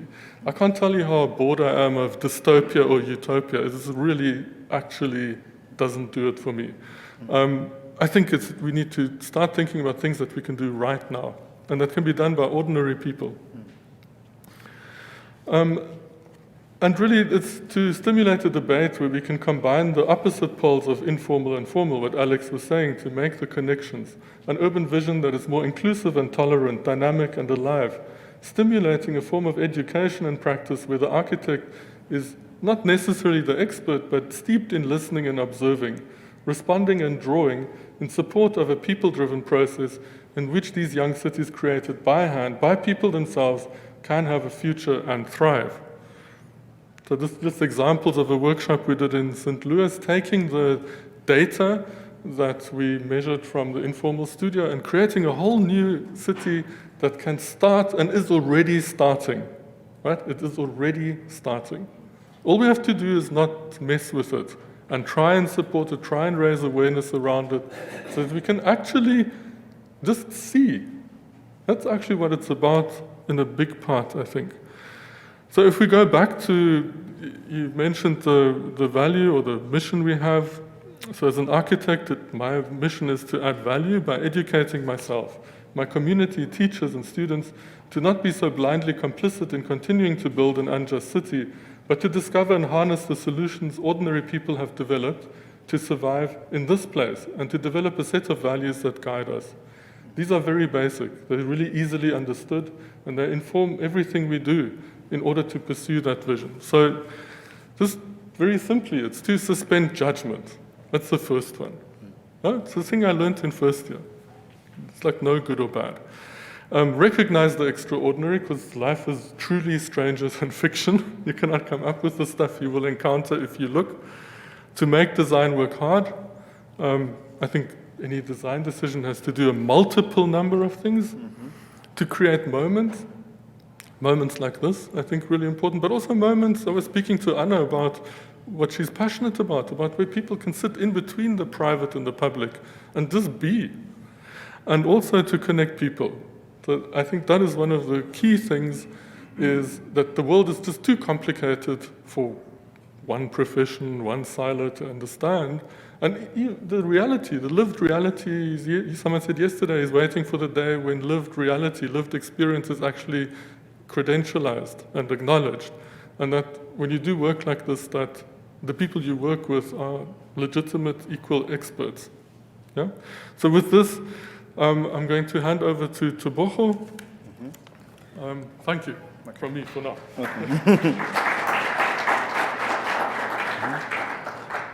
Thank you, Thorsten, for offering me the privilege, and Goethe-Institut and SciArc for inviting me to come present.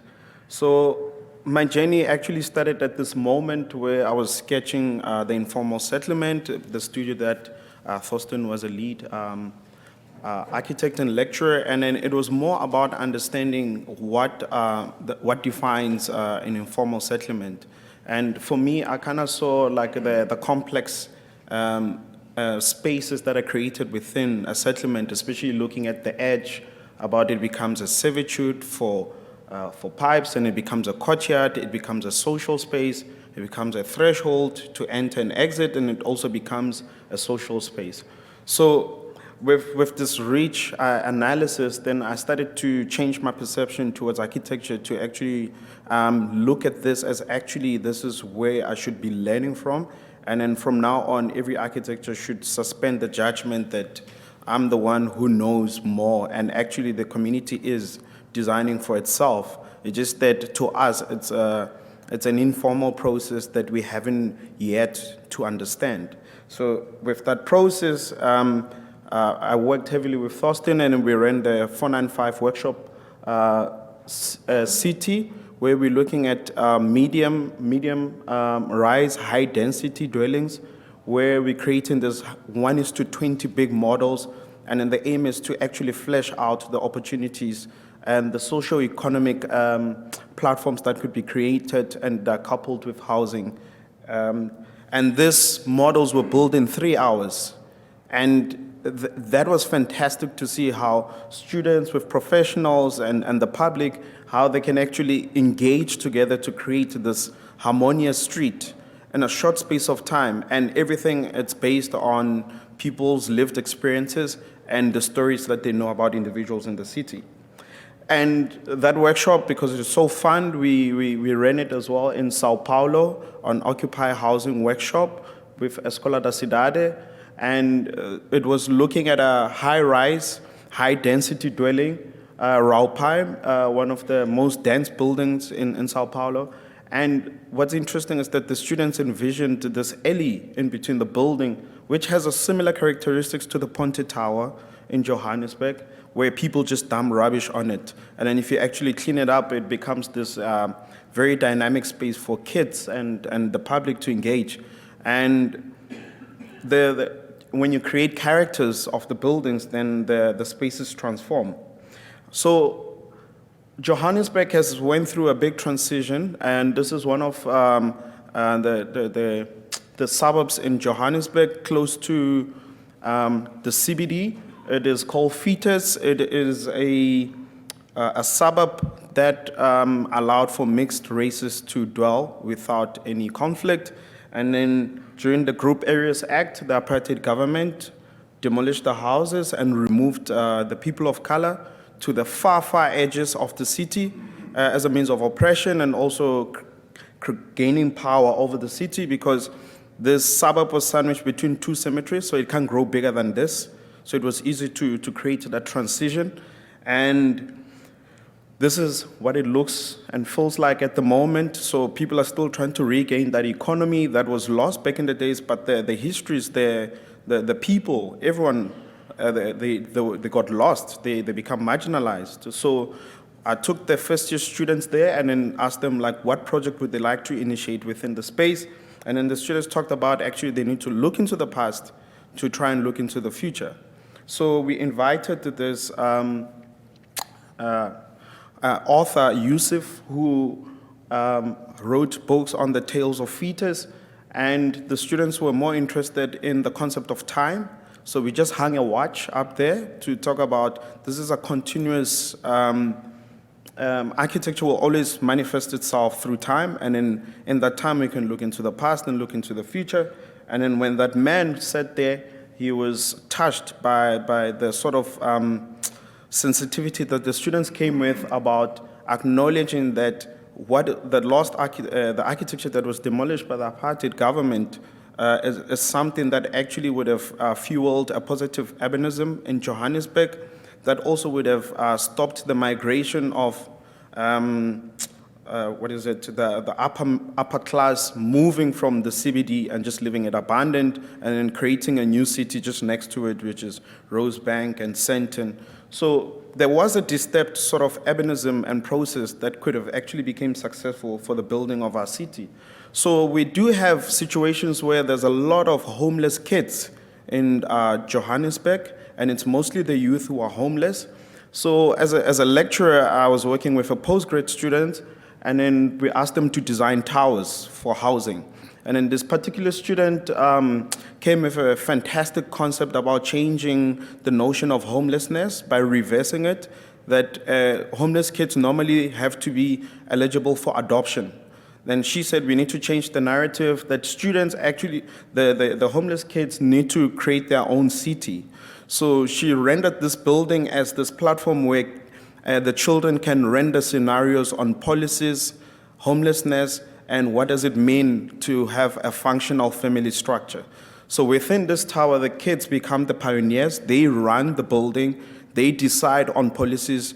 They will decide if they want to be adopted or not, but that is something that is shied upon because it always creates this anxiety that the only time you are part of society is when you're in a proper family structure.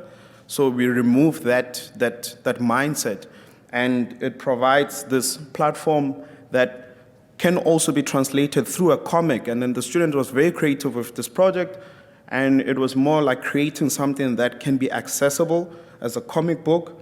And this is the vision for that tower, that it's relatable to the kids, for the kids, run by them, and in certain spaces only kids can access them, adults can access them because of head height. So it changes, the space changes according to the different stages of a child's life.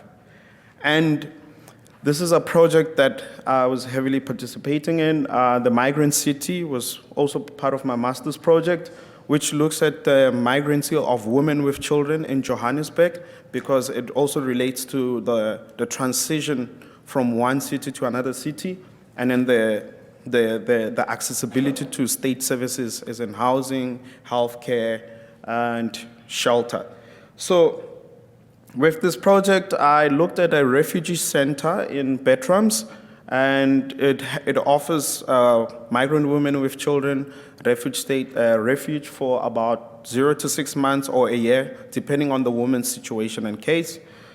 And I immediately looked at what are the news. South Africa, especially Johannesburg, we've been having tense conflicts regarding migrants and refugees, where there's been like conflict.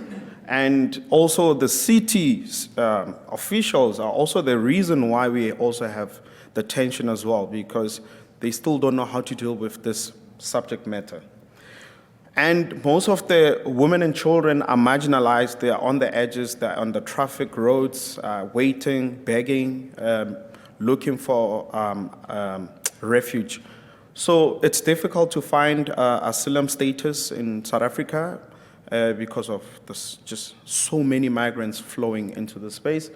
And the aim is that you want a better dream. You want to have a better life for your children. So I changed the narrative for myself with an architectural discourse to also start using art as activism for the architectural language to change. So I built a series of installation sculptures that I plugged into the city to raise the awareness, and also they become coded maps as to where, as a woman with child, to find refuge. So the aim is like cast in concrete and change the surface patterns of the city. And then the aim is that they can be colonized by plants and it becomes an installation to look at. And I also built a series of models that become props and sets for the stop frame animation that I'm going to show you next. And then I made a very short movie on that subject matter. So I have to go escape.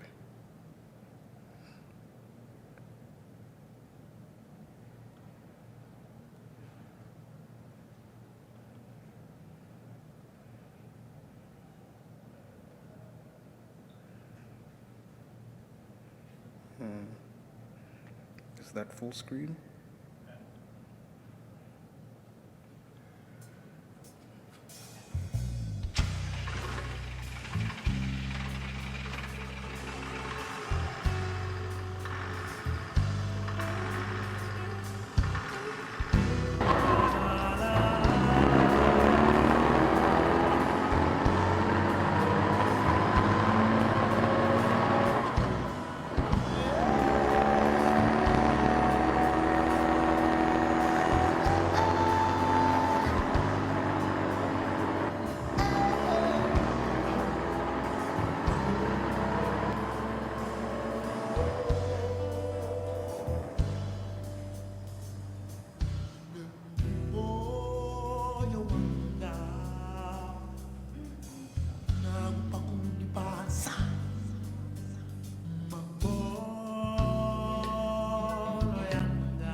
Government has dismissed claims by Joburg Mayor Herman Mashaba that it's dragging its feet in supporting his initiatives to address challenges of undocumented migrants.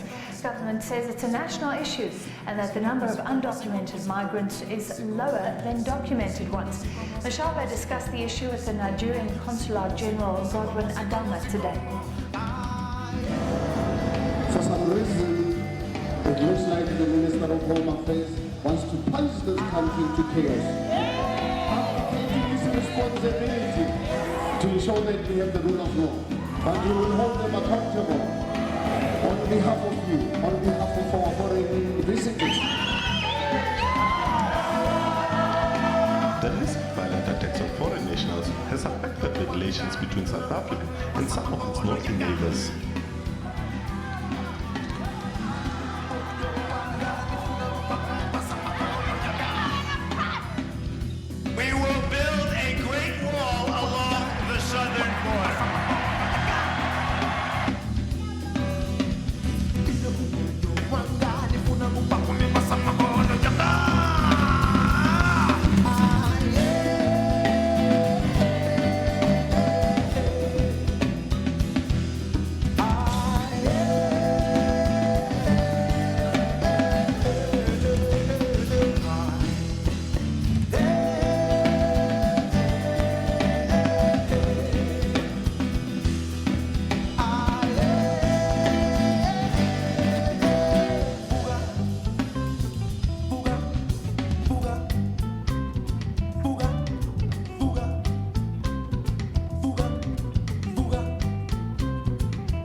That's it.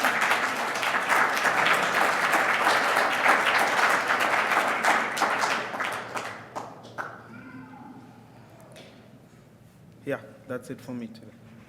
Thank you.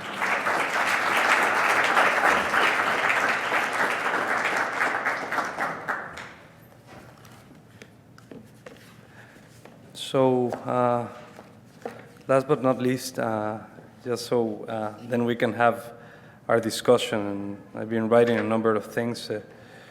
Thank you so much again, Lien, for and the Goethe-Institut to put this together. I think it's amazing that we're able to have this discussion. But I think the trick about this discussion is that something happens after.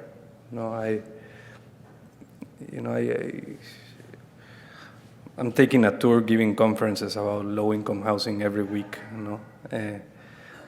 Tomorrow I'm going to Phoenix, and then Monday I speak in Cornell, and then I will be speaking. But if people actually don't get hands-on, then that's us talking. But the reality, as you had seen today, is that it doesn't require much to go and do something.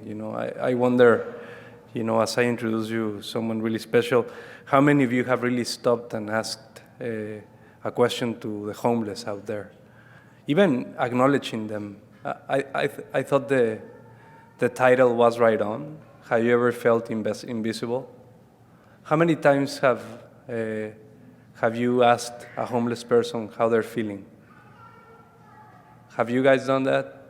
The SciArc? You were actually stopped? Sometimes these guys come and ask you questions, and your first reaction is like to jump out of the scene. I had a funny story yesterday as I was getting out of a restaurant in Santa Monica. I fell down the steps holding my kid. I almost broke my knee. I don't know, my wife, which is like trying to calm him down over there because he's a 2-year-old. But there were a lot of people walking down the street, some of them were not homeless. The only person that stopped and helped me was a homeless guy. And he actually asked me, "Are you okay, man? You almost broke your leg."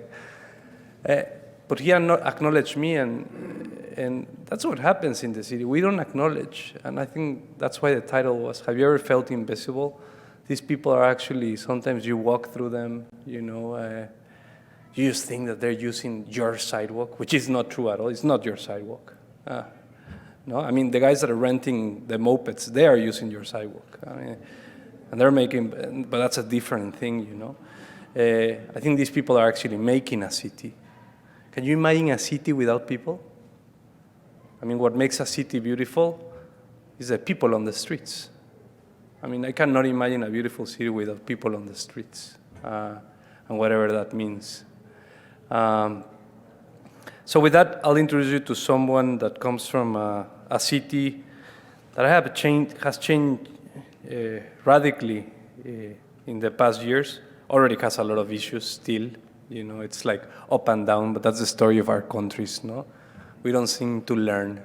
I don't know if you guys saw the news, what happened in Culiacan in Mexico last week, because they tried to capture the son of a big drug lord.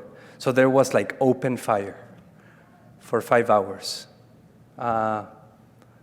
Only like 5 hours away from here, and only half of you know that your neighbor country, it's, which a number of immigrants that come and do all the work, and you don't know that that happened last week. That's ridiculous. Sorry to put it that way, but it's absurd to me. You don't know that a number of people here are hiring Mexican people to do their gardens, and that they have no idea that almost a city got murdered by organized crime 5 days ago, even with the amount of information. That's what I'm trying to, I think a lot of us are trying to engage you in that conversation. We should care more. If we don't care, we know what's going to be the outcome. But someone that does care and that has been involved in a number of initiatives regarding low-income housing from Medellin is Ana Elvira Vélez. I had the opportunity to meet Ana Elvira, I'd say like a year ago, because I was invited by a concrete company to develop an idea of low-income housing. But my suggestion was not to use concrete, so they didn't hire me. No, but that's what happens. And it's really interesting to actually, read what happens with materials and policy. You know that in Mexico, it is forbidden to build with wood. It is forbidden to build with like I love that image that you show of your first pavilion. I was walking around Venice, and I cannot think, of like Frank Gehry's projects made out of steel, which had become like the most pristine pieces of architecture. And what you've shown us is thought as a precarious material in construction, and that the most, fancy and expensive homes use that material as a design mechanism. Anyway, I will hand it on to Ana Elvira. She works at Confama as an advisor, correct?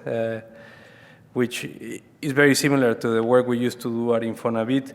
But I think the Medellin case is quite interesting for many reasons, so we understand the development of public transportation, public libraries, participation and engagement from a town that in the mid-90s was probably the most dangerous city in the world. So I think it's quite interesting to hear from you of what's going on in Colombia. And with that, and after Ana Elvira is done, I will invite all my colleagues to step to the table, so then we can have a short conversation before we end the day. Ana Elvira, thank you.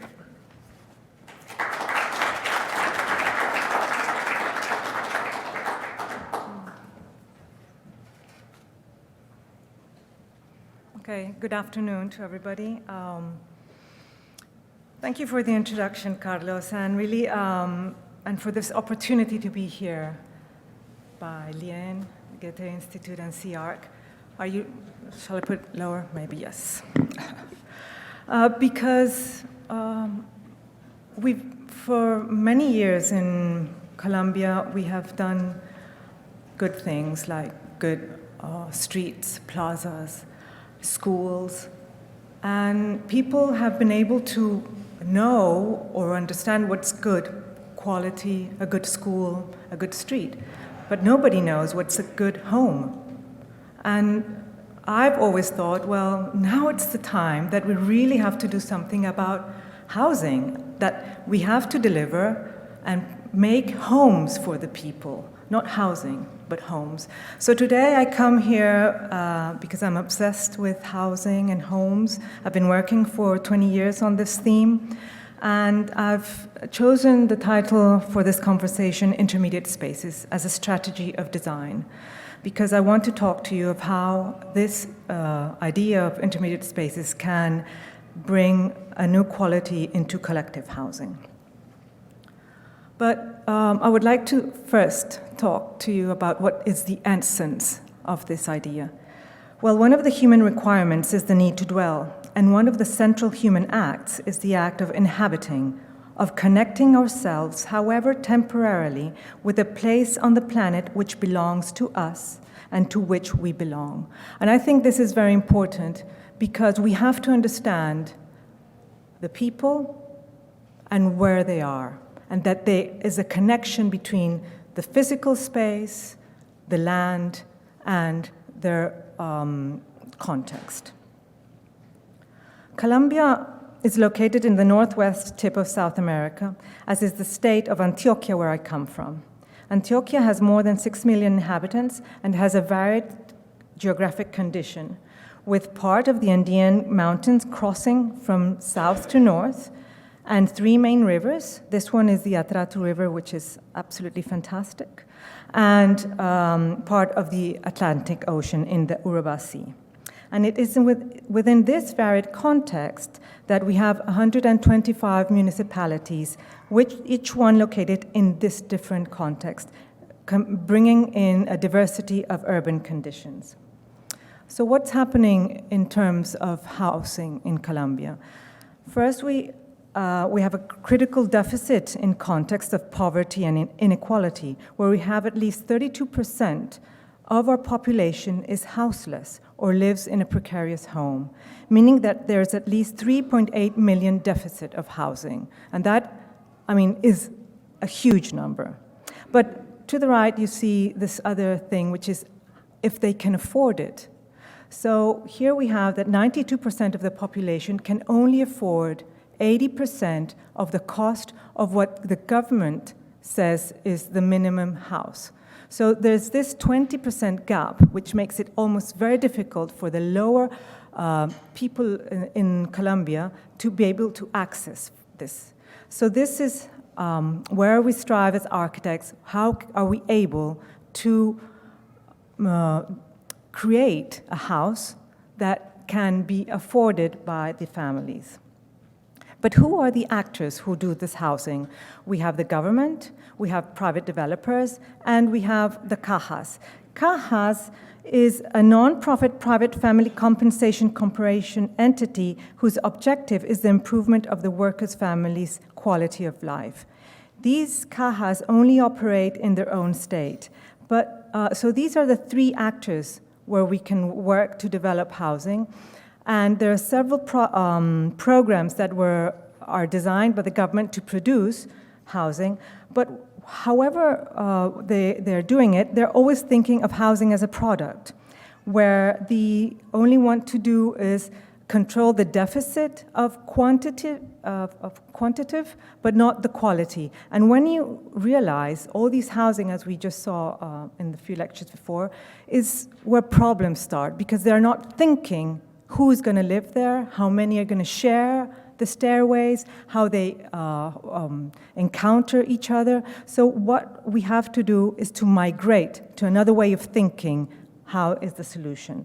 And the invitation is that we must migrate as designers to a more holistic concept of housing and habitat by addressing two challenges, which will embrace the diversity of the human being and preserve the identity of its context, proposing new textures and new places by identifying these two challenges, territorial identity and intermediate spaces. So what is territorial identity? Every project we have will be in a different urban condition. It can be in a rural context, suburban, or so we have to understand that we have to portray a different scale and a different solution, and that each place must have a different place. And also, the next question is, when we talk about territorial identity, is that we have to identify dwelling forms. And this is where intermediate spaces start to appear. Because in our context in Colombia, life happens between the inside and the outside. So balconies, terraces, porches, corridors, stairways, cores, and patios are the most important space of any private space. So these become the inseparable spaces that we must embrace in the solutions of our projects. And the second design principle has to do then to bring into the intermediate spaces as a system that will make us fluent movement from the most private space, which is the room, where the bedroom is, all the way out to the street.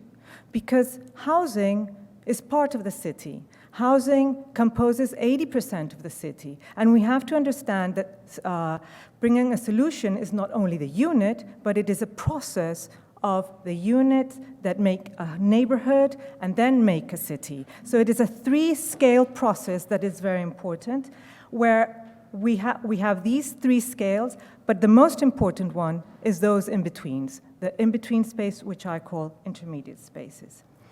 So how can design engage and create a thoughtful process and reflect on what is essential for a decent life? Well, we will review 3 cases of collective housing schemes in the city of Medellin and the region of Antioquia in a time lapse of 20 years. And I aim to explore how intermediate spaces can contribute to the construction of sustainable and integral and quality living spaces, all with different actors and in the way in which design was able to be put together with the communities or not. The first project is La Playa. La Playa is located in the downtown area of Medellin, and it was in the year 2000, and it was developed by a private constructor.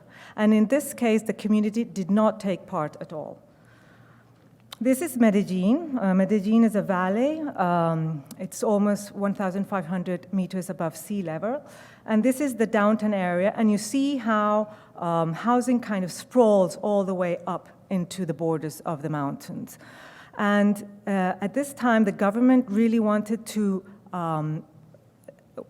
that the building of housing solutions didn't take into the border, and wanted it to be in the center of the city. And this was the opportunity for this project. It is this block, which is 80 by 80 meters, and it is in the center of the downtown area, having all the possibilities of the city around it: schools, churches,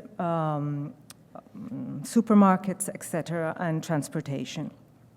But as designers, our questions asked was, how could we achieve a flexible design if we didn't have the community, so that the inhabitants could have their own identity? And how could we have 254 units living together without feeling dense?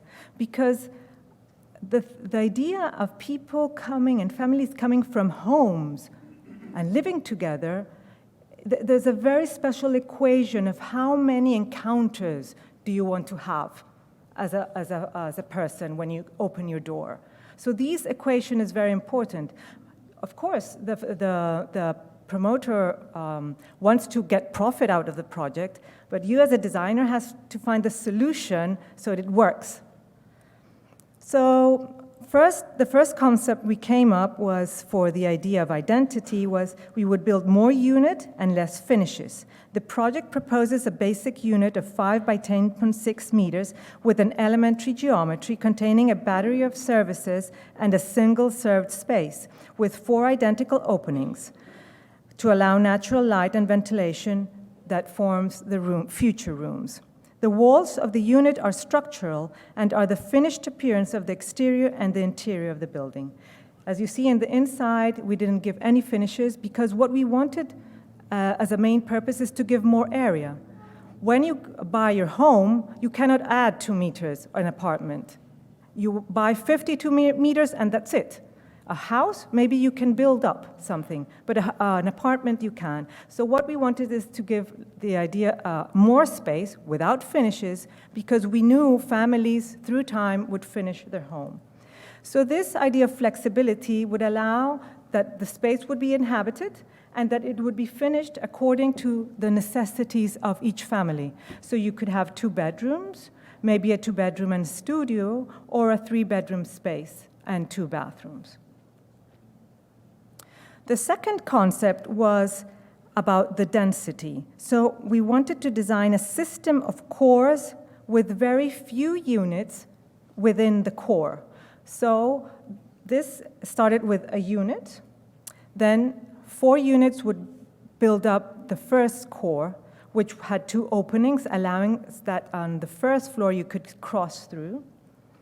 Then the first row would appear with 4 cores, the second row, the third row, and the 12 cores would go up 5 floors, building the system of the open space. So what we have at the end is that we have 12 independent buildings, which is very important. Instead of having probably 3 high-rise buildings all sharing a core, we have 12 independent buildings where only 25 units approximately share that space. And this idea of breaking the scale makes it possible for communities and neighborhoods to appear, and it creates a social cohesion that's very important. So this is the project, and it is inserted in the city, and this project allowed that other situations started to appear, like what you see at the left, which is the Museum of the Memory, developed about 8 years ago.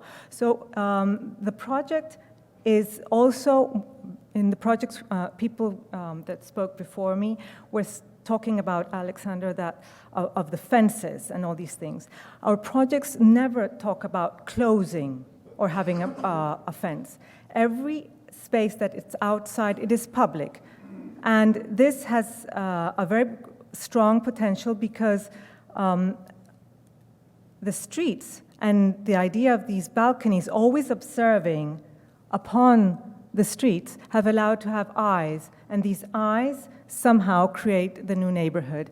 And if you see, we designed to plant the trees, but these little shrubs or little plants there, they were planted by the community because they start to feel that this space is theirs as well. And this is what's happening. People are observing, watching out, watching their children outside. And here it's a very evident situation of a family watching down something playing outside. And this is the building of housing, of building neighborhoods, and of building communities. And finally, this is what happens inside years later. Family finish up their spaces with their own identity. Because in previous projects I had designed before, we put the floor, we put the different rooms, and as soon as the family went in, they tore it down and did it their way. So why would I do that effort when I knew that they wanted something else? So this was this allowed for a bigger space, and it would be finished by each family. The second project is La Habana, and this is 215, and this was developed with the government. It is in a small town at the southeast of Medellin. It's about 2.5 hours from Medellin, and it has only 17,000 inhabitants. And as you see, it is in a long and also narrow valley, and with very, very steep mountains, with an economic activity of coffee beans. In the 18th of May of 2015, due to heavy and continuous rains, there was an overflow of the Liberiana Creek, affecting and destroying 384 homes and 17 bridges. In response to the tragedy, a plan for the reconstruction of Salgar was developed through a public, private, and social partnership that affected the community. With the limited urban growth due to the linear shape of the steep valley, 3 suitable plots of land were identified to develop 278 units. 2 of the plots were urban, and the other one was rural. I will talk about the middle one, which is La Habana.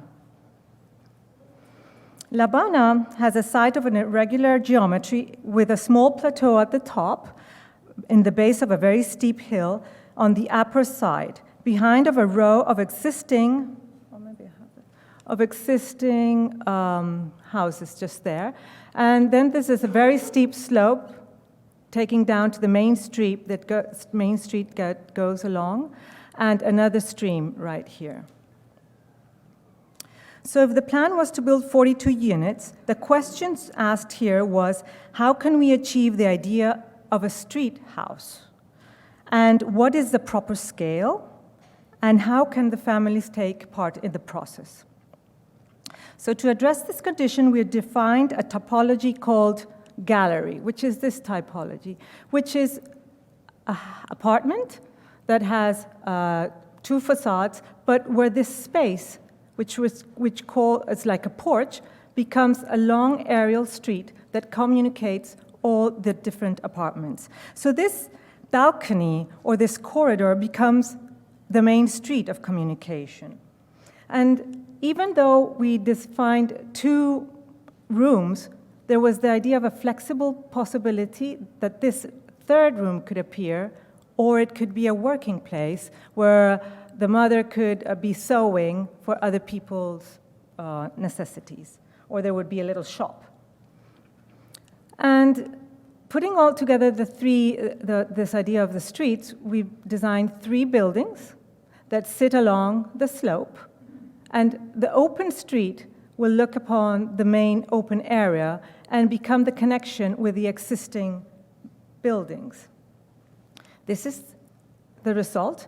It's only 3 floors, and here we have the pressure of the government saying we can do more housing, we can have 2 more floors. But of course, this was the context. The context talks about a different situation. We had to be respectful with the environment and with our neighbors. So the corridors become a very active part of the space. And for example, when we talk about budgets, this little concrete bench, one day the person in charge of the budget would say, but this is so expensive. But how can it be expensive? It is not expensive. And when it was built, this made the whole space change. The idea that the family can start to appropriate this space, they put plants, they put a wooden bench. So this is very important because the house becomes part of the city. And these spaces become spaces where neighbors will talk, where children can play, or even you're just looking out for someone who's coming to visit you. But how did the community take part? There was 3 processes. The first one was to identify family ties. So to identify the families that had ties, that could live in the same different project. And the second activity was that they were giving the plans so that they could start to bring in their personal elements and to understand how they were going to intervene inside. And this is how it came up. This is one of the cases of the houses. And the third activity was that it was not only the affected families that came in together with the process, but the neighbors. So with the neighbors, projects were developed as doing little models, and to understand how planting later on could start to weave the network between the new inhabitants in the area and the old ones. So this is just when the project was finished construction, and this is now. How, through planting, things can start to weave of the people who live in the area and the new arrivals. And the last project is Jardines de Curaçao, which is in construction. And this is developed with the third actor, which is the nonprofit private family compensation corporation. This project takes place in another area, which is not Medellin. It is in Apartado, which is near the coast, and where a new development of port ship is being developed. And it is where the banana is also being planted. So let me explain a little bit what does it mean, what Apartado means, and what Confama, which is the actor, means. Urban and demographic growth in the region has been one of the largest in the national territory in the last decade, due in part to the banana industry and the port development in the Urabá Gulf.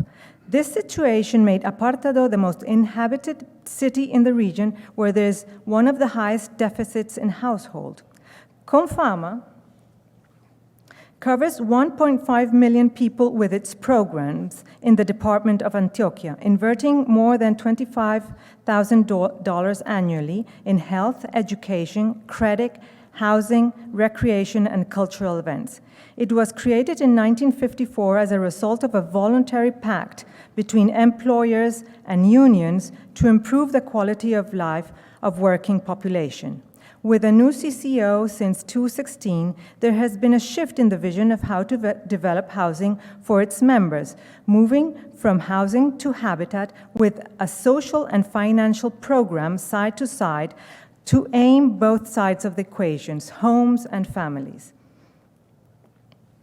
So it is in this context that Confama, realizing the great potential of the region and assuming its social role, has decided to acquire 13 hectares for the development of housing in several stages.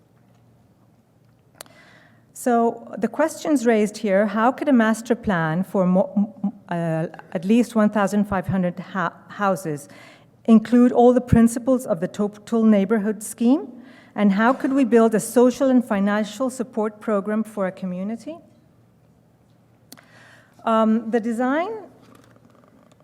The master plan designs a lower density housing complex with a main street as the core of the neighborhood where all the activities will happen along the street. And it was divided in two main things, where environment takes a very important part, where the idea is to be sensible with the shade and the water, and the next one had to be of how to build a neighborhood. And all of these had to be understood in actions that would take place within the city, within the neighborhood, and within the unit. And as you see, probably the projects kind of have a linear thought. Here we have, again, buildings that have this idea of a corridor, continuous corridor, with an idea of the porch and the bench that start to build small buildings. And in between the buildings, there is harvest area, there's small parks for children of different age. Here's children, here's our youngsters with open gyms, etc. And there's also the idea that maybe there should be designs that are of 2 bedrooms or 3, but all of them also with the concept of only building 1 bedroom, but the family decides if they want a second bedroom the same size or a smaller one to have a bigger social area. So the idea of flexibility is always in mind. But then intermediate spaces are always here. We have the stairways or the aerial streets or balconies that are always observing the common space, balconies also observing the common spaces. So intermediate spaces are the strategy in all of the designs. Or even pocket parks are also intermediate spaces in a larger scale that allow some buildings to integrate. And as for the social and financial processes, 2 programs are developed. One is called Camino a mi casa, which means like getting my home, which has to do in providing a more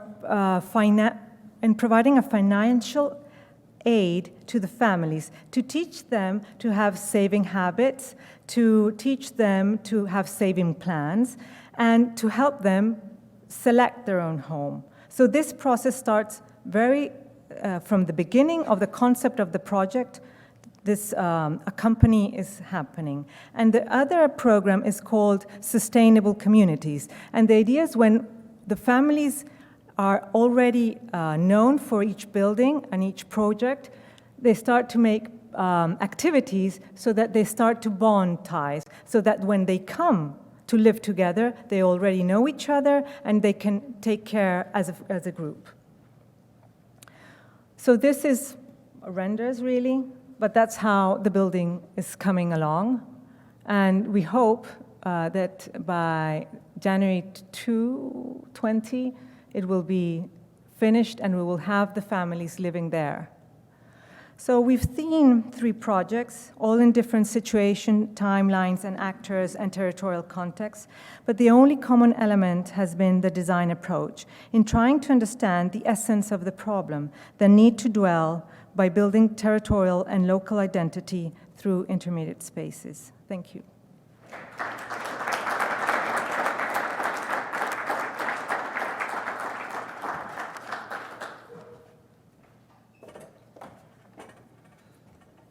Now, I want to invite all my colleagues up just for the final round of discussion.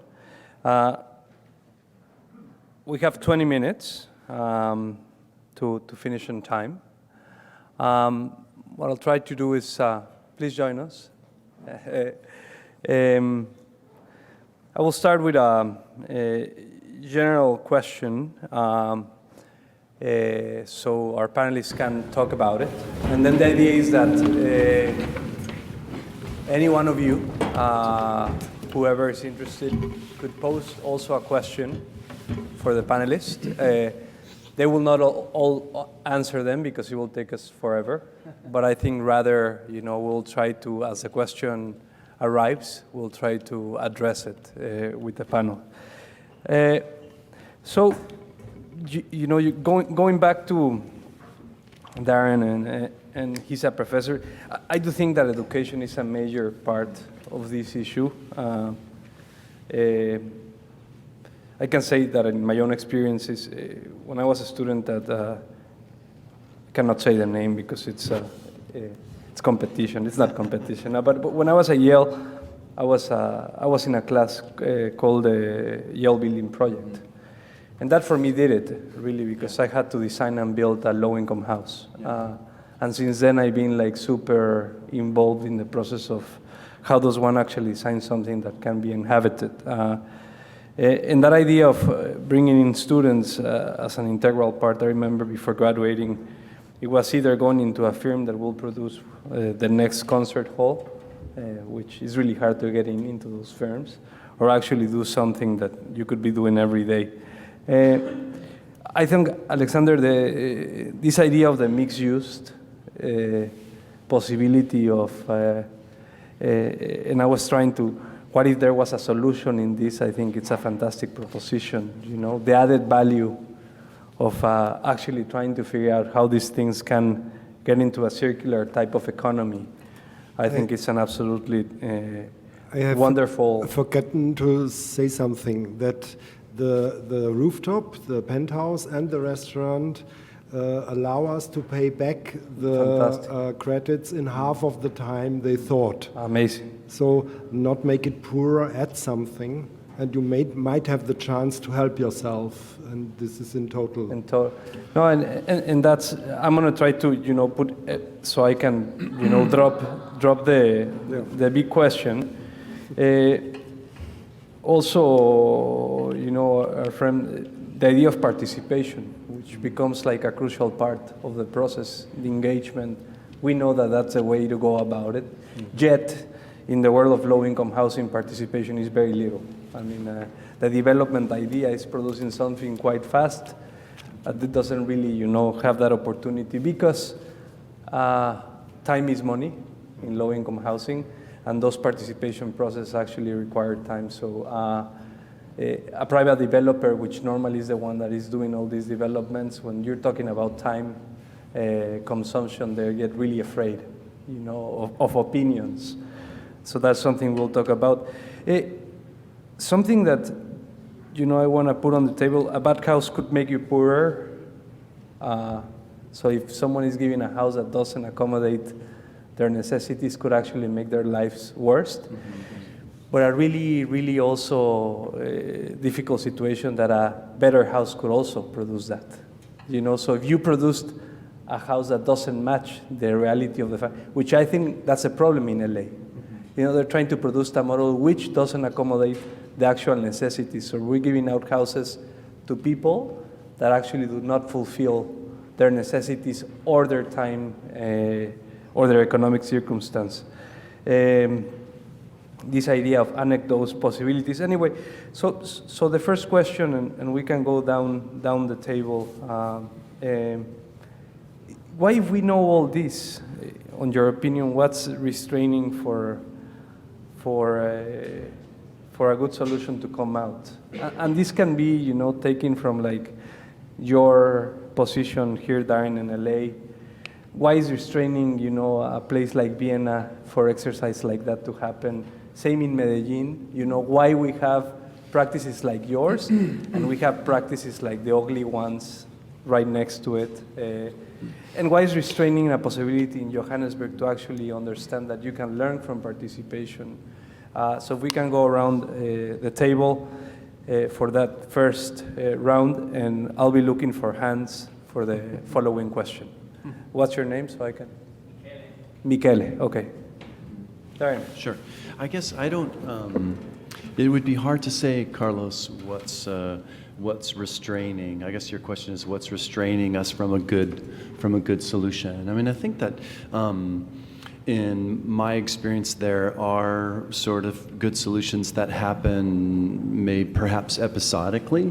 And certainly I think if Maltzin had been here today, he could discuss some of the work that he's done at Skid Row, which is both answering a problem, but it is also posing an adventurous architectural proposition as well, if you think about Star Apartments as an example. So I think those things can happen and they do exist. It's hard. I think that I don't think that it can happen through a purely developer-driven model. I think that that's a challenge that has to be overcome through policy and political activism and engagement. I mean, that's just a reality. But I do think that there are, good solutions that have happened that we can kind of model the future on. But and I want to speak also just really briefly. I think in terms of the role of education in the practice and the things that I should, I think that it was an incredible, eye-opening experience for me to engage the students, especially with the house, the Habitat for Humanity house, to realize how hungry they are to engage and to activate change and to actually provide design, and not just the bare minimum, but to try and achieve beauty and things beyond just safety and security. Yeah. Thank you, Darren. Alexander? I already said something. Sorry. I was but please, I'm sorry, you should have been first. Was I first? No, I don't know. Well, I agree that what's restraining us from a good solution is education in schools, but it's not only architects. I think all the professions have to understand the humane issue of us, I mean, as a society. So I think education, and the other one is that I think we have to see the potential of the problem as an opportunity to think. I mean, homelessness is, they're a client. There can be a wonderful client that we can think complete. I mean, we have to forget what is restraining us and start from zero and rethink. But I think we have to change the chip. But I think one of the biggest problems is education.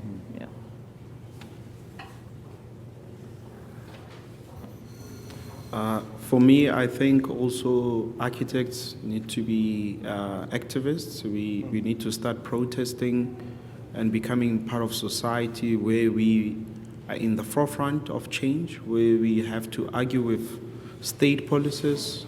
I mean, it will make a big difference if within the architectural profession that we dedicate one architect for each neighborhood.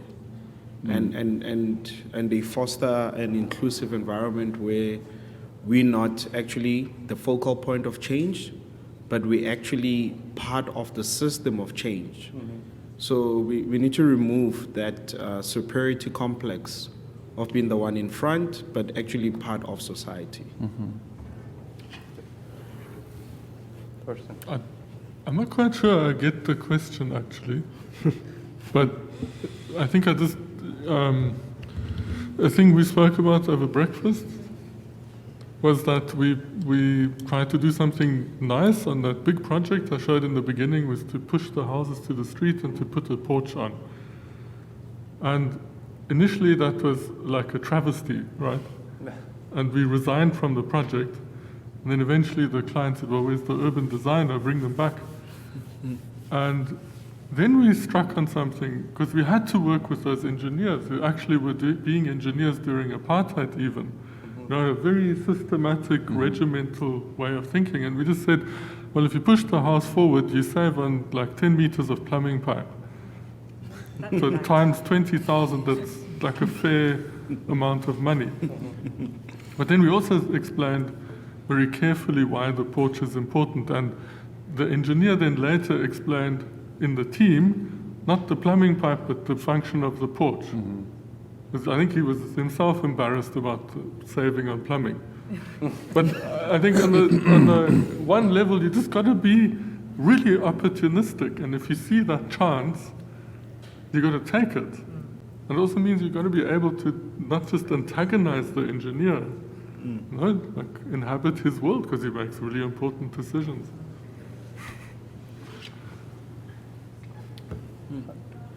Alexander, you want to jump in into? I love the way what you said. That creating experts on low-income housing for me seems like a detractor. I mean, and why I do believe that? Because it's really hard to make a living as an architect, as someone that focuses on low-income housing. As a matter of fact, every single successful program for affordable housing comes out of a cross-subsidy idea. Yeah. So there's a necessity of be producing both. But I think your preposition, stay with me, that you on your regular practice do certain amounts, but the things that you do, you also take that. And I think that's the trick, it's that, you create, someone needs to have an operation of the heart. And you can bring this person to the good doctor, but no, you're gonna take it to a so-so doctor because there's like no means to actually, why not, trying to engage in that reality of like, it's either architects that are doing this, why not trying to do more? And I don't know if you can elaborate on that and the way you do that, because I found that really interesting. Yeah. We are talking about low-income houses. It's for me, it's not a question of this money question. Yeah? With the money question, we are back in the system, and I believe that the system will collapse. Okay. But I'm an optimist. But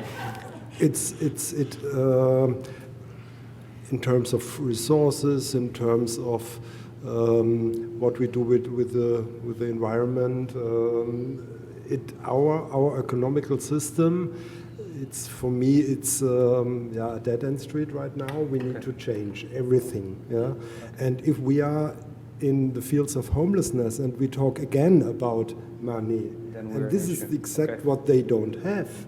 So we need to have a different approach, and the idea is to build bridges with our projects. I have seen. Sorry, stop. But the elephant in the room is the lack of money Yeah. and funding. No, it's not. If that, please explain. Okay, I try. Let's go out of this. What is the role of the architect?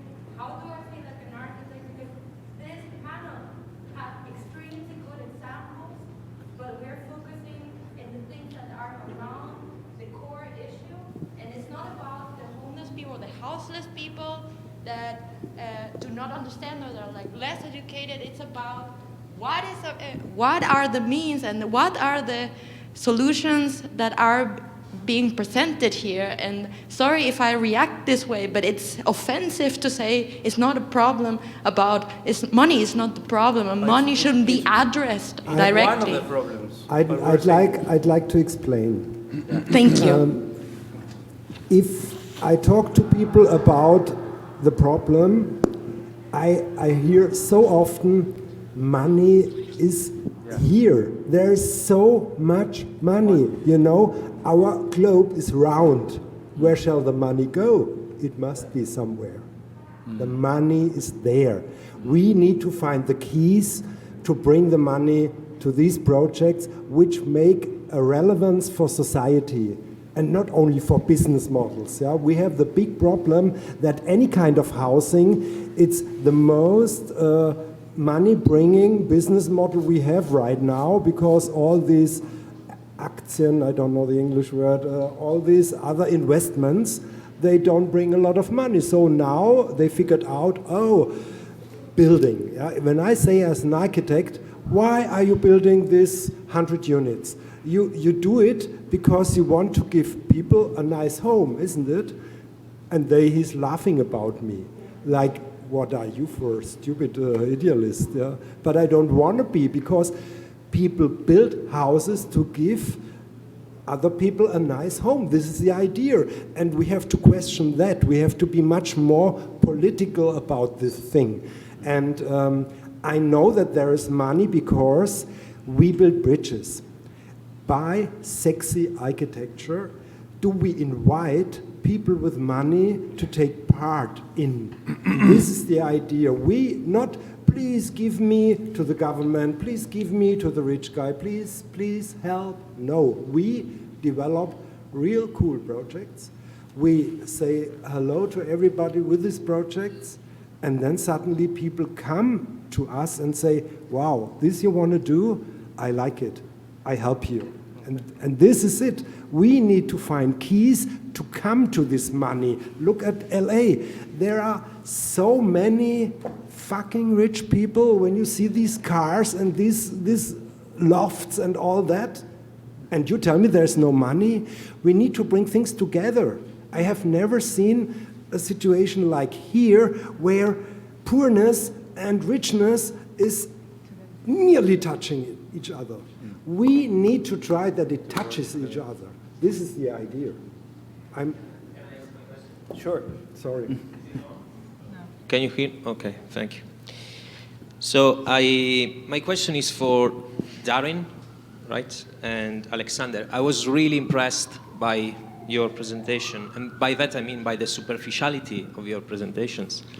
The superficiality of the way you have been talking about homelessness, it's really amazing.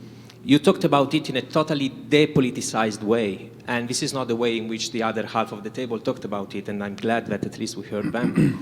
So first, I'll make just 4 points. The first point is the use of the patronizing language in which you described homelessness. You talked about they.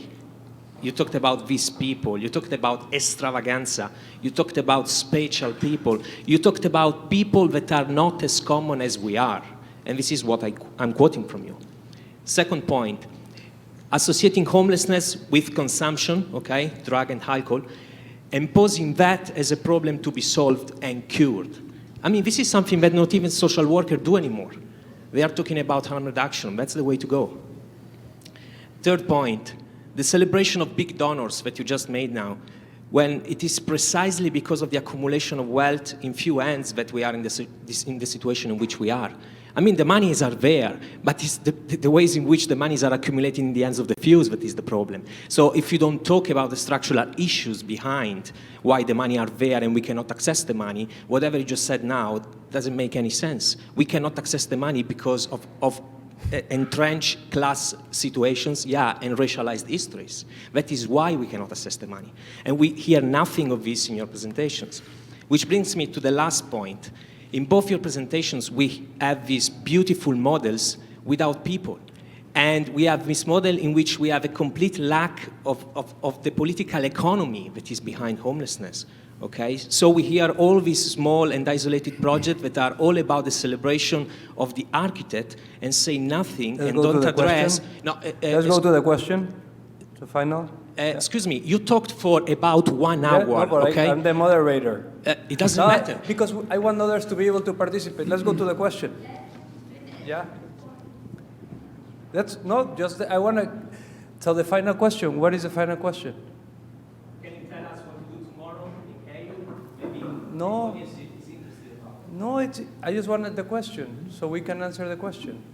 From the audience, okay. contributions. Okay? No,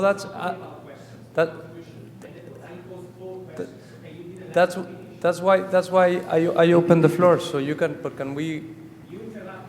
No, but don't worry. This is a conversation. Yeah, sure. You see, that's a problem. If you get mad, it's hard to solve. Let's just talk. Yeah. Okay. No. Another question, because so we can move on. I don't mind actually. Okay, I don't mind addressing some of his questions. Absolutely. I would open with an apology for use of patronizing language. That's horrible that happened, and if I did that, I sincerely apologize. It's not my intent. I guess I definitely did not associate homelessness with addiction, me personally. And we can speak about that offline because I have a lot of experience in that realm. And so that's something I know that I didn't do. But in terms of our point of view, I'm an architect. That's my area of expertise. And I tried to work with students to contribute something. That's what I did. I tried to present that. And so I guess, in terms of, structural issues, entrenched class issues, and the politics of the situation, it's way beyond my expertise. What I know how to do is really small. I know how to make buildings, that's all. So. But you had a student that wanted to put a homeless person in a vehicle, and you published that tremendously. I mean, there is a politics of knowledge there. How can you think that somebody can design for a homeless person to be put in a vehicle? How can that? I would love to. I would live in a billboard. I mean, you need to open your mind and change your frame of reference as well, because students are just saying, what's possible? Like, what could happen? What could we possibly do? So. Of course they were. Yeah, of course they were. And the projects were, deeply researched. And I can't account for every student's point of view. I mean, that's not possible. So we worked on the problem, and the students engaged the problem all across the spectrum. So, I'm sorry if the presentation was distasteful or patronizing in any way. It's certainly not my area of expertise, but we're all doing what we can. Yes, can you say your name? Willie. Hi, Willie. Hi. I was just wondering, how do you have conversations about gentrification in communities that kind of are similar to what you're building here, where they have community-based solutions, but it's the concept of progress versus like being stagnant, and how value is a concept of progress as opposed to community solutions. Like, how do you have that conversation with people who think that if a building is colorful, or there's like a, where I live in Long Beach, there's a panaderia and tortilleria, and those things are leaving, and those are solutions to that community, but now people are coming in, creating space they're selling it as community-based solutions when there were there before.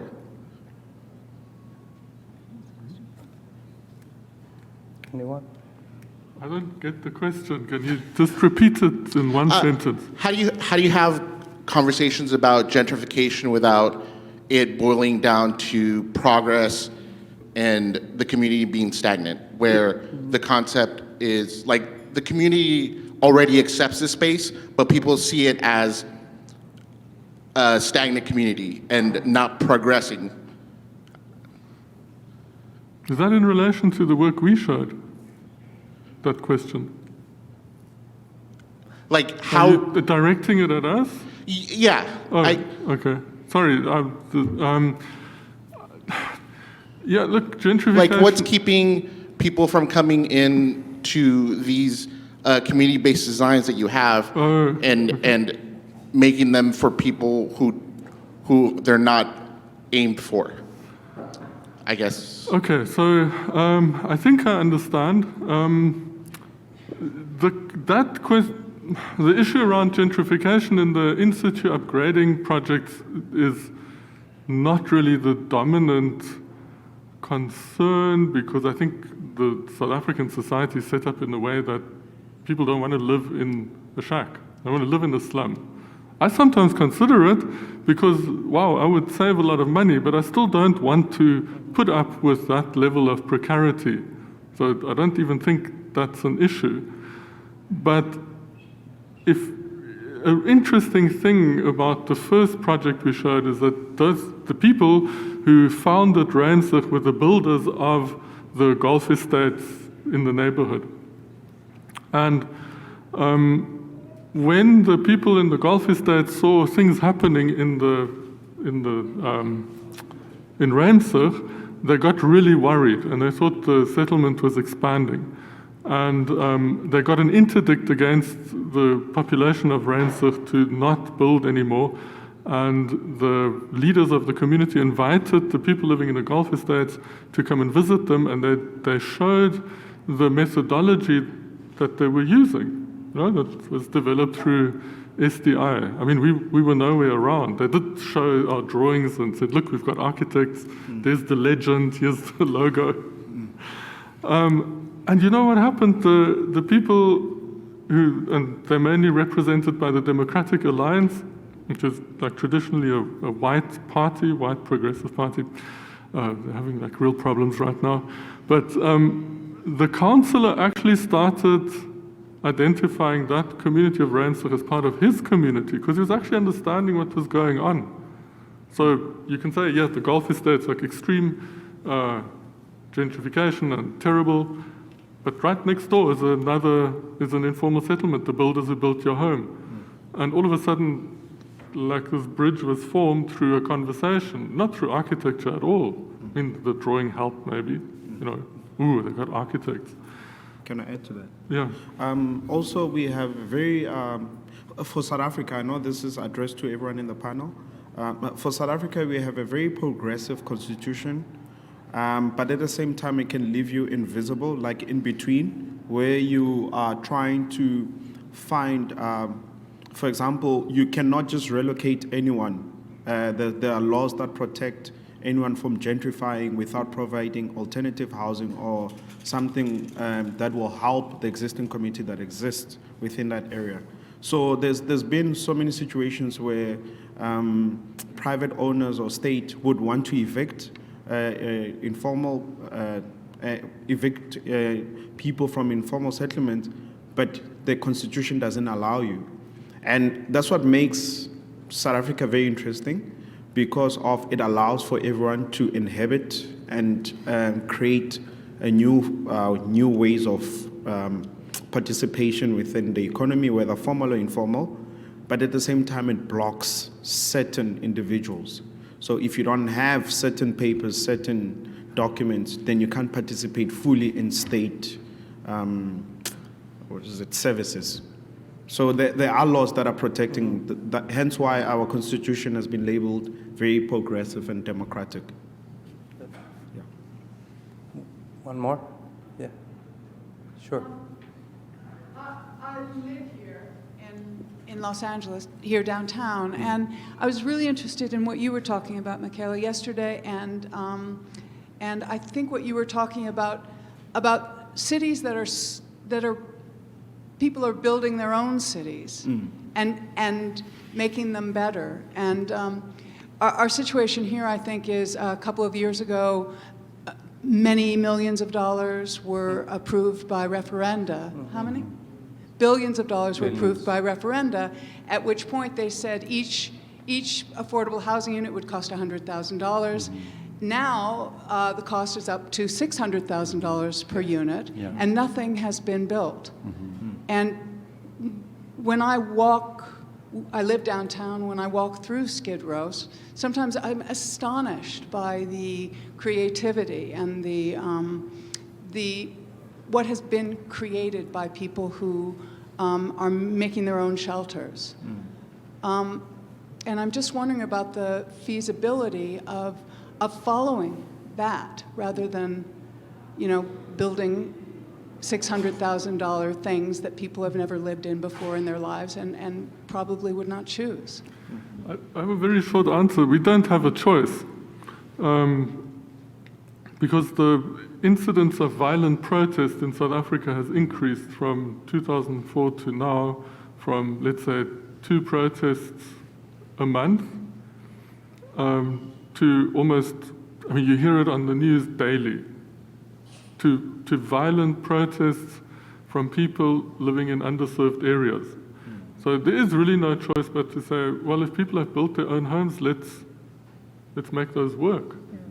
So the whole notion of community participation is also no choice around that, because it's a long process, and you have to engage with people who are already mobilized So they're already mobilized. They're looking around. They want to hire architects and engineers to present a plan to the city council and say, okay, come, we're going to do this. and they will resort to like the rights-based protest when that process doesn't move forward.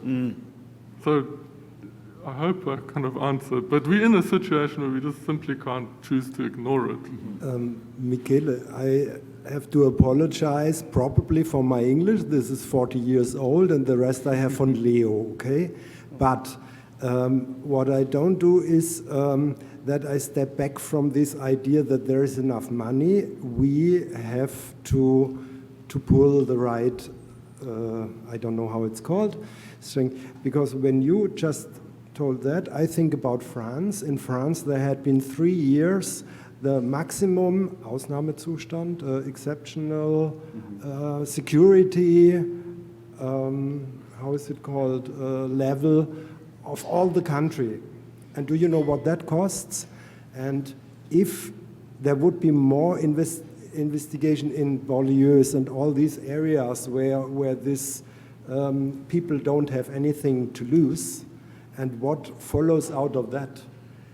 We need to do not only plans. I can only do houses, yeah?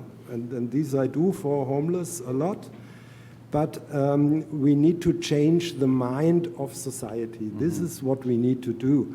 And I am very happy to be here because when I think what has happened in terms of smoking 20 years ago, and now, when I smoke my cigarillo and there are 5 meters away 2 ladies eating, and the wind comes from there, and I smoke and goes there, and the ladies look at me like if I would be completely whoop, yeah.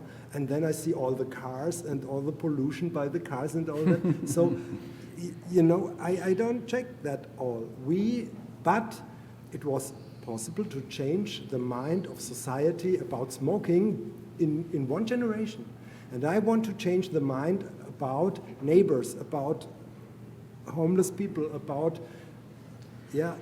we need to see that this must be one community and one connection. And if I'm not able to express what I want to do, I think we are not that far from each other like you do it. It's not a wording problem, it's a problem of content. I have just an acknowledgement and one question also for you, because I'm from Vienna, and I know this project, in fact, and I was part of these student protests, and which were because of money issues and not because of... I don't hear it. It was because of money issues and not because of actual space problems. But my question for you is, in fact, actually, like, how can design nurture a thoughtful process with communities, in the sense that what I guess one of these differences between what Michele said and what you said is, how do you look at homelessness or like people without a house? It feels to me very much as if for you this is in fact a client, right?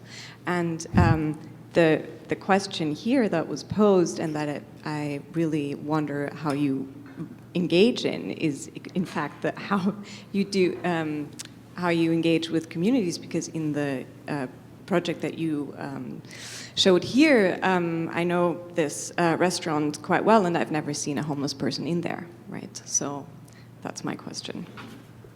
Okay, and this is for me an example that we succeeded with the project. And when I say we, I don't mean the architect, I mean the member or the part of the association. Because if you give the chance to somebody who was homeless to brush his teeth, to be part of a community, you won't see anymore that he's homeless. There are so often people coming into this project looking for homeless persons, but they are not homeless anymore. They had the chance, and they used the chance, of course, to be part of the community of students, of neighbors, of everybody. And this is the aim. I mean, no one want to, if you give someone the chance to be part, most of people use the chance and are part. So there are people who had been formerly homeless working there. They do the kitchen, and they are there. I mean, I don't know what you want to tell me. I don't get it. Yeah. No, they are working. Some of them are working there for free, for example.